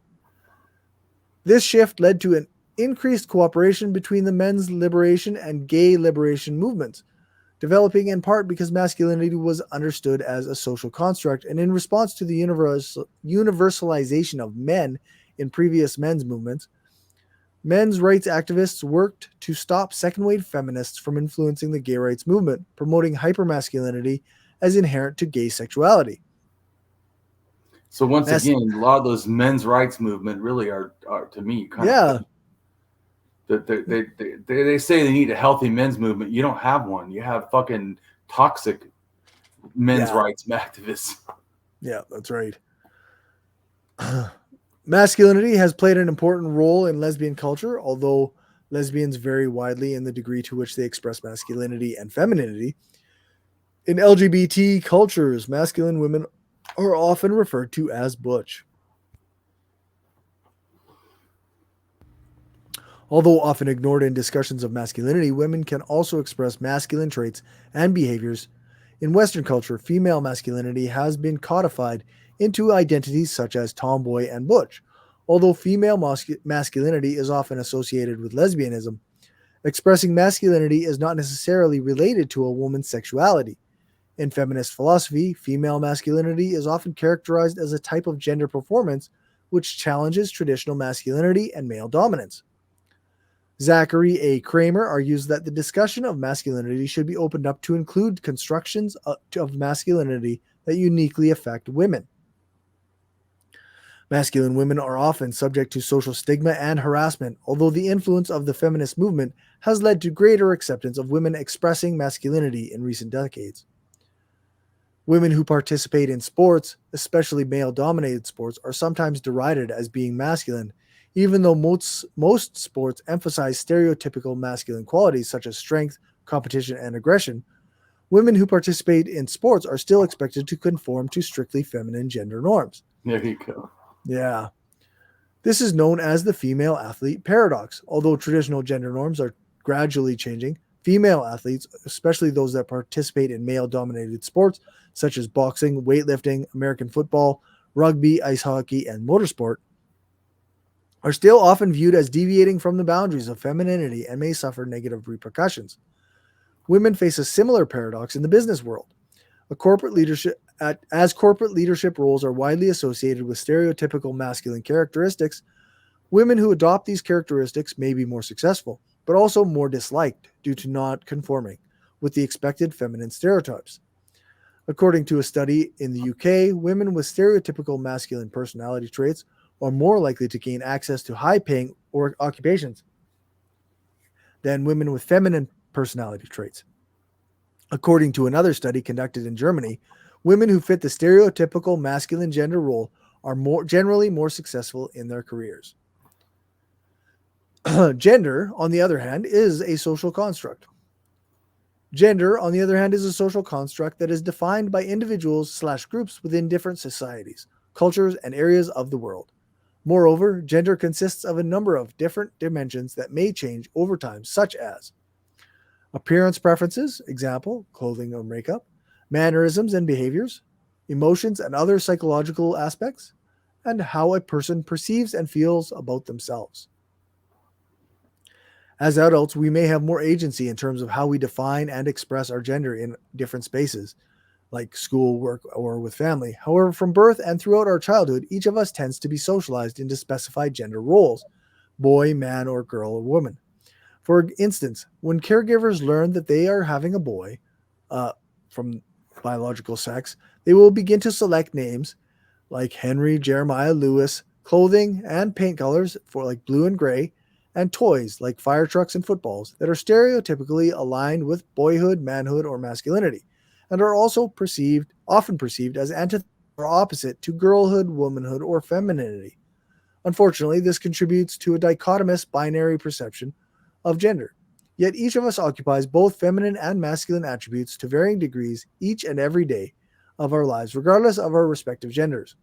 That's from counseling.vcu.edu. Right, and EDU, so people know, that means it's like a college or something. It's educational. Right. But so the point is, the educational perspective is not what they said. That each of us occupies masculine and feminine throughout our lives, regardless of our genders. Yep. Regardless of what we've been socialized into, we still will express. But they don't get who toxic masculinity doesn't just hurt women, it doesn't hurt men, it hurts trans people and intersex people. Yep. That's what's next. So analysis, how toxic masculinity fuels transgender victimization. Straight male anxiety and toxic masculinity are helping to fuel the epidemic of violence against transgender women. Yep. And that's from NBCnews.com. Then we got trans manhood, the intersections of masculinities, queerness, and the South in the southern area of America. So this says the key finding in this study is that trans men, despite not being assigned male-bodied at birth, and despite not being socialized as boys/men through childhood, understand and do masculinities and manhood in similar ways to their Southern cis counterparts. Through three primary mechanisms, Southern trans men uphold Southern gender ideology and performances of masculinities.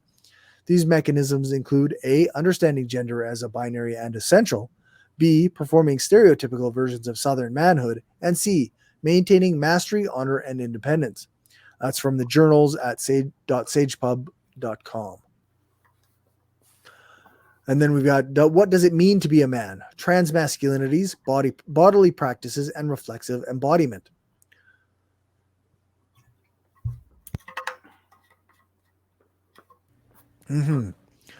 Although multiple, the journeys of trans-masculine individuals demonstrate how bodily experiences shape and redefine masculinities in ways that illuminate the nexus between bodies, embodiments, and discursive enactments of masculinity, rather than oppositions between bodily conformity to and transgressions of the norms of hegemonic masculinity, often encountered in idealizations of the medicalized transsexual against the genderqueer rebel. Lived bodily experiences shape masculinities beyond linear oppositions.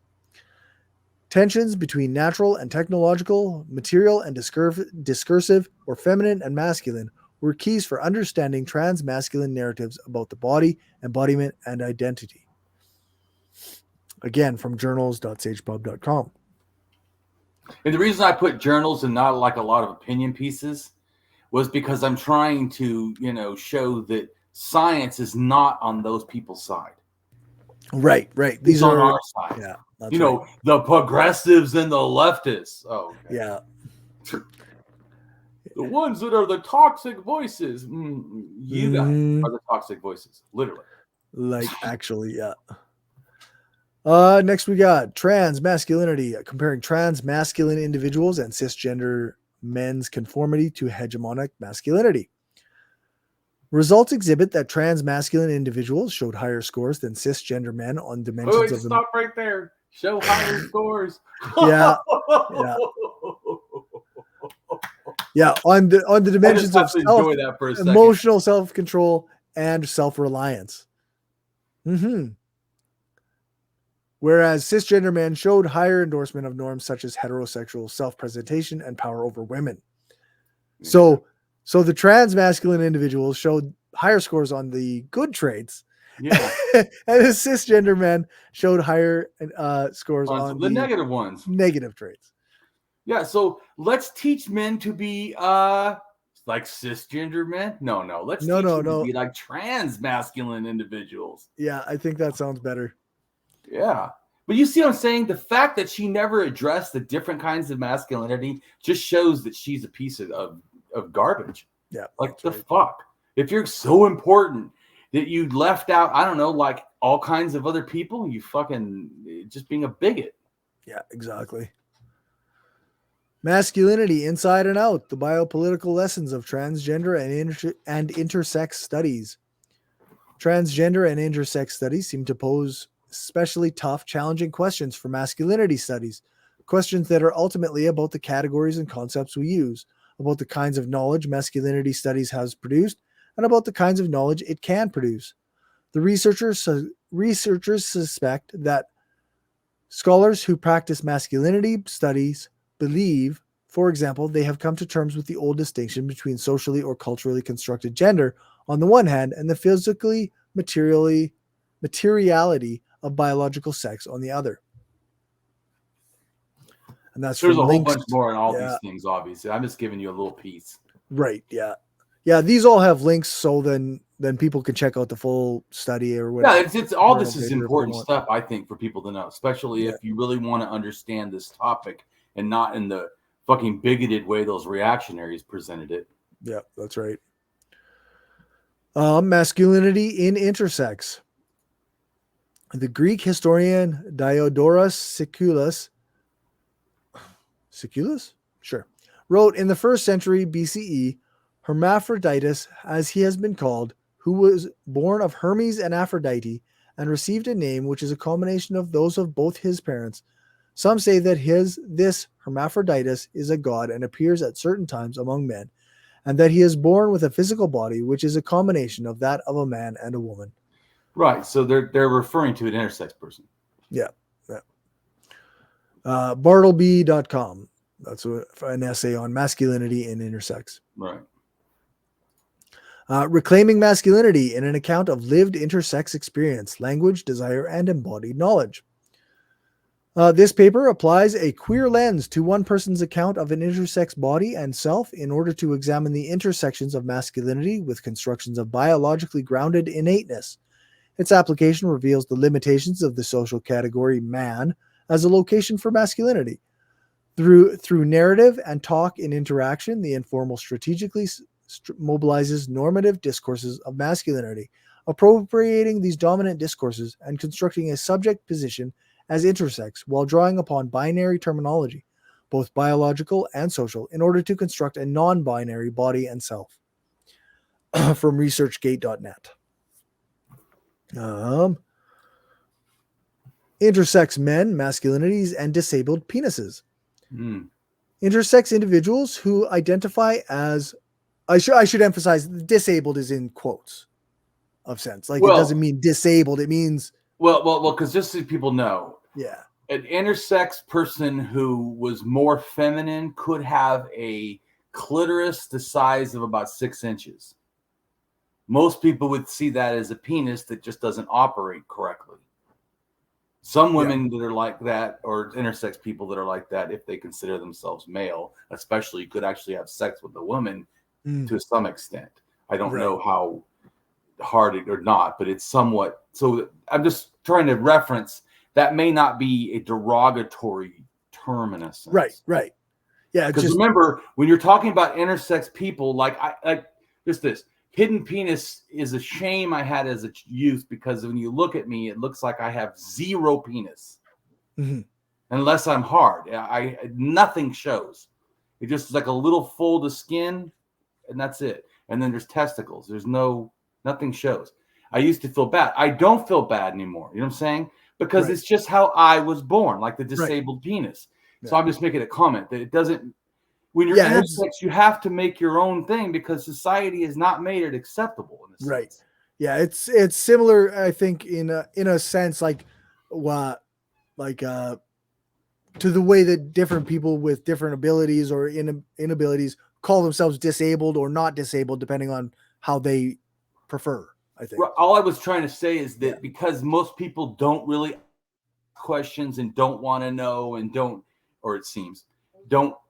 educate themselves about what intersex is. I know when I talk about it, people just don't listen. It feels like. How about that? For sure. Intersex individuals who identify as men actively negotiate pluralized masculinities, and this is especially pertinent for those who were originally assigned female and raised as girls, and now living in their affirmed gender as men. These men navigate masculinity or masculinities while possessing feminine bodies and or inadequate penises. And once again, that may not be trying to be derogatory, inadequate. It might just mean it's not functioning like a. Yeah, I mean they put the quotes around it, or the little. I know. I'm just trying to help people grasp that when you talk about intersex bodies, that may not be.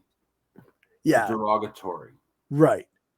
It just for sure. You might just be saying a fact. But there definitely is a lot of bigotry against intersex people. Even like they want to call it DSD or something like that, like delayed sexual development or something. And because they try to say, there's one person tried to tell me, oh, the doctors don't use intersex anymore, Damien. You got to get with the times. It's a disorder. And I said, well, first off, you don't get to tell me what the fuck I am. Let's go there. And doctors have told me who I am. So fuck you. But also, I don't care if later someone tries to come up with a new name or say I need to be called a hermaphrodite. I like intersex because it's distinction of in between male and female, which is what I feel intersex people are. Yeah. So. I think don't mean to go off on that, but no, but I think the term intersex makes the most sense because it allows for a spectrum. Yes. Of people. And so they want to deny it and call me a disorder. They can go fuck themselves. Yeah. No, that's right. So subsequently, some intersex men are disabled and undertaking journeys of healing, reclaiming lost gender identities, masculine bodies, and renegotiating their lives as men. And then another one, so that's from researchers.cdu.edu.au. And we've got another one from ihra.org.au. And it says, people born with intersex variations have many different gender identities. What we share in common is being born with atypical and stigmatized sex characteristics that do not meet stereotypical expectations for men or women.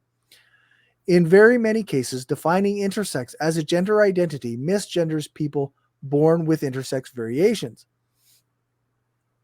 It wrongly treats actual gender identities as invalid or suspect. In some cases, of course, being intersex may also inform an intersex person's identity.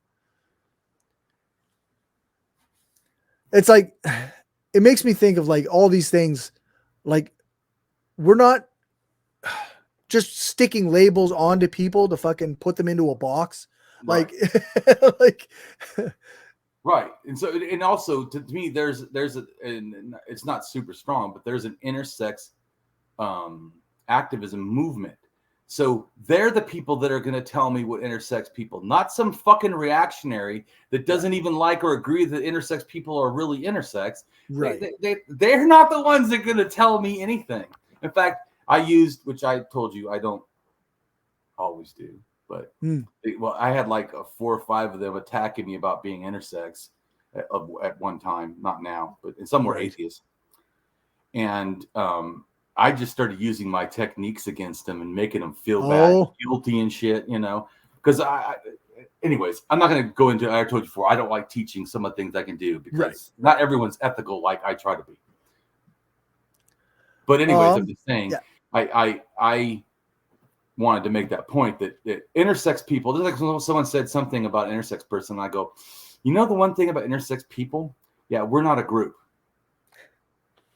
You need to fucking get that.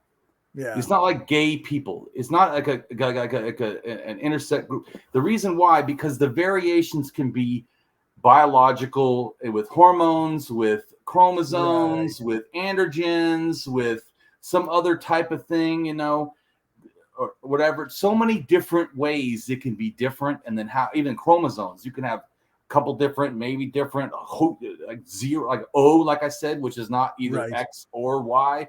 You know, it's like, what is that exactly? But I'm just making a comment.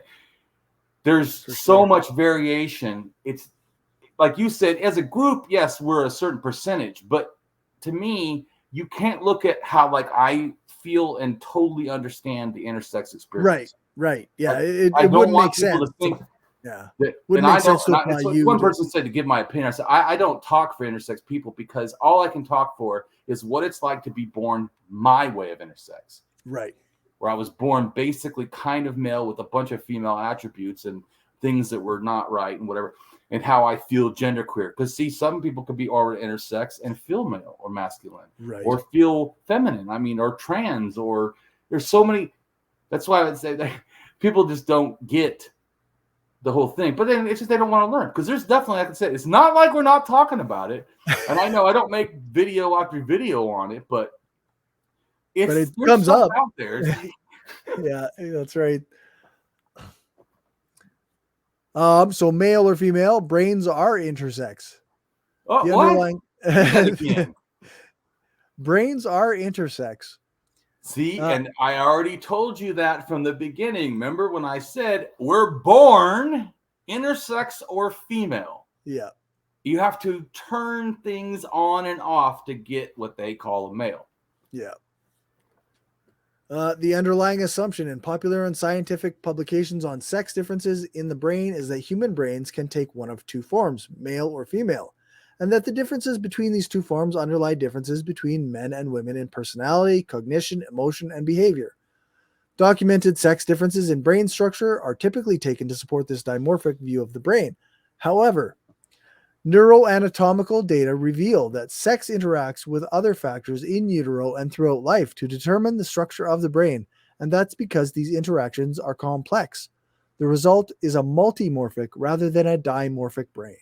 Oh my goodness. And that's another research article, man. Yeah, that's right. That's even by the government. See that? .gov.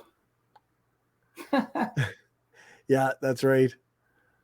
So that would mean that Richard Dawkins is wrong. He's wrong a lot, though. So he is wrong a lot. Give him that. A lot. I find him to be good on exactly one question. Does God exist? Yeah, and even his arguments for that are not great. No. It's kind of just, but sure. But his thing on sexuality and transgender are awful, terrible, and wrong as a fucking hell. Yeah, that's right. And all his stuff on race and like anything other than just the one. Well, like when he talked about that, he didn't feel like it was a big deal for boys to be touched by either their teacher or whatever. Right. Yeah. Like, dude, just shut up. Shut the fuck up. Go away and stop talking. Because, you're embarrassing all of us. Exactly. All right, so let's go keep going. All right. Gender as a historical kind, a tale of two genders. So most of us live in a culture in which gender is understood as a binary matter. You are either a woman or a man. You are either a girl or a boy. Gender is also a rich category in which to belong or identify with. It cuts across a wide variety of dimensions, personal characteristics, clothing, and bodily aesthetics. Work and relationship roles are all marked in a gendered manner. What is gendered as belonging to men or boys and what is gendered to belonging as women or girls also may vary considerably across both time and cultures. That's also a journal article worth checking out. Yep. Then the next one is because people act like having multiple genders is a new thing or wokeness or whatever, and it isn't. Right. We've got a map of gender diverse cultures on. And there's quite a few, right, Cory? Would you say that it's only limited to the woke West? I would say it's not only limited to the woke West. Seems like it's pretty much everywhere. Right. Because here's a newsflash. That's the reality of the world. Yeah. No matter what Dawkins' dumbass says. Hundreds of distinct societies around the globe have their own long-established traditions for third, fourth, fifth, or more genders, according to pbs.org. Exploring the history of gender expression. Although contemporary culture likes to position gender non-conforming people as a new phenomenon, history shows otherwise. Anthropologists have long documented cultures around the world that acknowledge more than two genders. There are examples going back at least 3,000 years to the Iron Age and even farther back to the Copper Age. That's from link.ucop.edu. Man, I just keep getting all this science stuff that tells you that those people are wrong, including Dawkins. It's like he doesn't read science journals. Wild. Humans in prehistoric Central Europe may have viewed gender through a non-binary lens, according to a new study. They were woke? I guess they must have been. They were woke. The woke ideology got them. The woke mind virus, as they that's say. Right. That's right. Oh, my God. In a new article published in a peer-reviewed Cambridge Archaeological Journal, researchers from the University of Göttingen noted that while theoretical research on prehistoric gender rarely tests its models against quantifiable variables, archaeologists tend to default to binary models of gender without considering the ongoing theoretical debate. The researchers analyzed a sample of 1,252 individuals from 7 burial sites in Central Europe from the early Neolithic and late Bronze Age, around 5,500 to 1,200 BCE, or around 7,500 to 3,200 years ago. The researchers advised that biological sex and archaeological gender should be addressed as two separate concepts. The researchers stop right there. See, yeah, even archaeologists do this. What is wrong with these other people? Yeah. The researchers found that 10% of the sampled individuals do not fit a binary model of gender. But also that gender and sex of only about 30% of the total sample population can actually be determined, meaning 70% of the population lacked either sex or gender determinations of both of them. Right, meaning that only 30% fit the supposed binary model. Yeah, that's right. Meaning most of the population did not agree with that. Yeah. Wouldn't it be nice if we could be that honest? Yeah, no kidding. And then we've got a picture. It's got binary, non-binary at the top, and gender, sex on the side, and it shows that in a binary there's female and female and male, sex and gender, but in non-binary there's, and that relates to this article right after it. Yeah. So then the elusive minority, non-binary gender in prehistoric Europe. People tend to think that the idea that biological sex is linked with one's role in society belongs in the past. But was it even the case in prehistory? Archaeologists at the University of Göttingen? Yeah, sure. Have investigated the representation of gender in Neolithic and Bronze Age graves, 5500 BCE to 1200 BCE, in order to understand the idea of gender in prehistoric Europe, if the idea of gender in prehistoric Europe was really as binary as might be expected. The researchers found that the role of prehistoric individuals was mostly, but not solely, determined by their biological sex. That's an article from Eureka Alert. All right. Becoming gendered in European prehistory was Neolithic gender fundamentally different. From the abstract, it is notable how little gender archaeology has been written for the European Neolithic.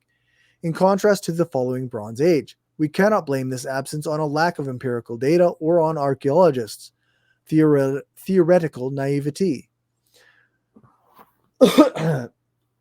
Instead, we argue that this absence reflects the fact that gender in this period was qualitatively different in form from the types of gender that emerged in Europe about 3,000. It's like 5,000 years ago, 3,000 BCE, which is 5,000 and onwards, and less, in other words. 5,000 under. Nah. The latter still form the norm in European and American contexts today, and our standard theories and methodologies are designed to uncover this specific form of gender. In Bronze Age gender systems, gender was mostly binary, associated with stable lifelong identities expressed in recurrent complexities of gendered symbolism. In contrast, Neolithic gender appears to have been less firmly associated with personal identity and more contextually relevant. It slips easily through our methodological nets. In proposing this contextual gender model for Neolithic gender, we both open up new understandings of gender in the past and present and pose significant questions for our models of gender more widely. From Cambridge.org. Yep.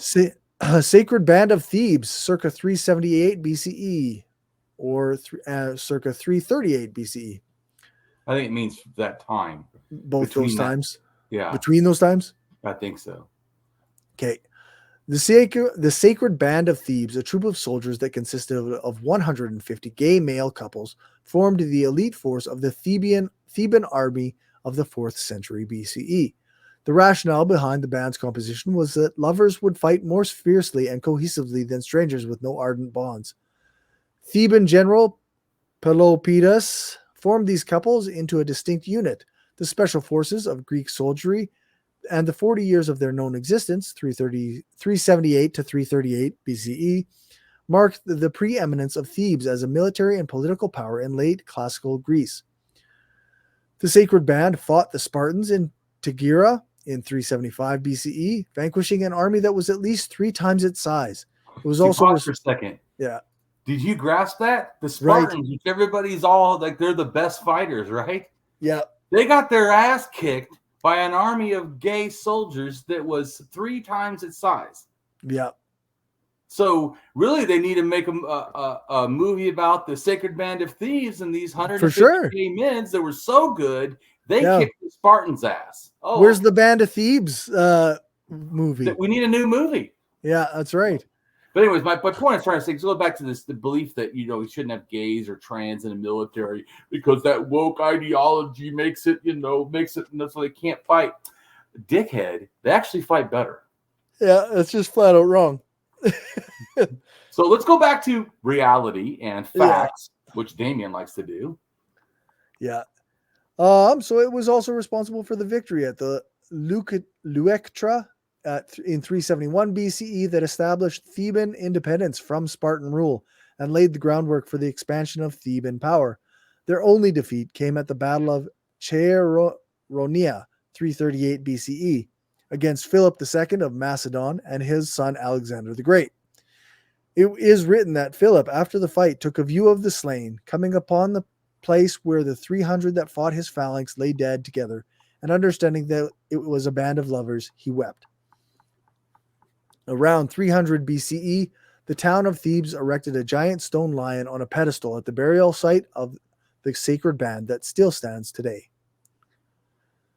So then we've got the personal relationships of Alexander the Great. And according to Athenaeus, Calixena was employed by Olympias out of fear that Alexander was womanish. And his just mother... pause for a second, because I told you, he could be maybe not bisexual or gay. But here's the point. He's womanish. He's literally not masculine. Right. Right? So all the other stuff doesn't matter exactly, because sexuality and masculinity is not the same. But I'm just saying, their bullshit is that masculinity is so important for the military. Really, Alexander the Great, the guy that conquered the world, was womanish. Okay, keep going. Yeah, that's right. And his mother used to beg him to sleep with the courtesan, apparently to no success. Some modern historians, such as James Davidson, see this as evidence of Alexander's homosexuality. However, the ancient sources report Alexander as sexually active with women throughout his life and how in adulthood he brought concubines to bed every night. According to Charistius, as quoted by Athenaeus, when Alexander praised the beauty of a boy at a gathering, probably a slave belonging to one Charon of Chalkis, the latter asked the boy to kiss Alexander, but Alexander refused to spare Charon the embarrassment of having the boy to share the boy's affections. Right, but see, that wasn't because I think that having sex with men or boys is wrong, but I don't want to make him feel jealous. Right. Yeah. He didn't... I'm just saying. Yeah. Yeah. Alexander had a close emotional attachment to his companion, cavalry commander Hipparchus, and childhood friend Hephaestion. He studied with Alexander, as did a handful of other children of ancient Macedonian aristocracy, under the tutelage of Aristotle. Hephaestion makes his appearance in history at the point where Alexander reaches Troy. There they made sacrifices at the shrines of two heroes, Achilles and Patroclus. Alexander honoring Achilles, and Hephaestion honoring Patroclus. According to Robin Lane Fox, Alexander and Hephaestion were possible lovers. After Hephaestion's death in October 324 BCE, Alexander mourned him greatly and did not eat for days. Alexander held an elaborate funeral for Hephaestion at Babylon and sent a note to the shrine of Ammon, which had previously acknowledged Alexander as a god, asking them to grant Hephaestion divine honors. The priests declined, but did offer him the status of divine hero. Alexander died soon after receiving this letter. Mary Renaud suggests that his grief over Hephaestion's death had led him to be careless with his health. Alexander was overwhelmed by his grief for Hephaestion, so much that Arrian records that Alexander flung himself on the body of his friend and lay there nearly all day long in tears, and refused to be parted from him until he was dragged away by force by his companions. Some have suggested that they shared a homosexual relationship together. Others, such as the conservative author and politician Adonis Georgiadis, have challenged that claim, stating that Hephaestion was his closest and dearest friend. Of course, a conservative would say that. Yeah, right, eh? Well, we're at about 4 hours here now. Yeah, we'll go ahead and stop. There's more to read, but I think that we've done a good job. Just real quick, tell me, after watching that video and all the stuff you've learned, is what's your thoughts now? Well, I mean, I think ultimately everything we read confirmed my ideas about masculinity being silly, and like that. The video, I guess, shouldn't surprise a person, considering like the the targeted group that it's for. Like Right. it's misinformation, it's misleading in every way that it can be. It's dishonest, and it makes a whole bunch of claims that it can't back up. Oh yeah. Well, that was thoughtful. Right on. So, did you learn anything that you thought was interesting? Oh yeah, I mean, I like the discussion of like the I find it interesting. I'll probably read these articles on the intersex subject, as well as some more of this stuff about the masculine women and feminine men. There's also, if you keep going, there's stuff about capitalism and some other stuff. Oh, okay, cool. You know, I have to add that. I mean, of course, yeah. No, that's good. No, I'm just saying. So there's a lot more to read. So I'm just saying, there's other good stuff on there. Yeah, there's about 9 pages we didn't get to. Right. So. But it's just because, like I said, once you understand all the facts that I kind of knew, when they're talking, I'm just like, oh wow, that's right. I have to make a video about this or a blog about this. Is some straight up bullshit.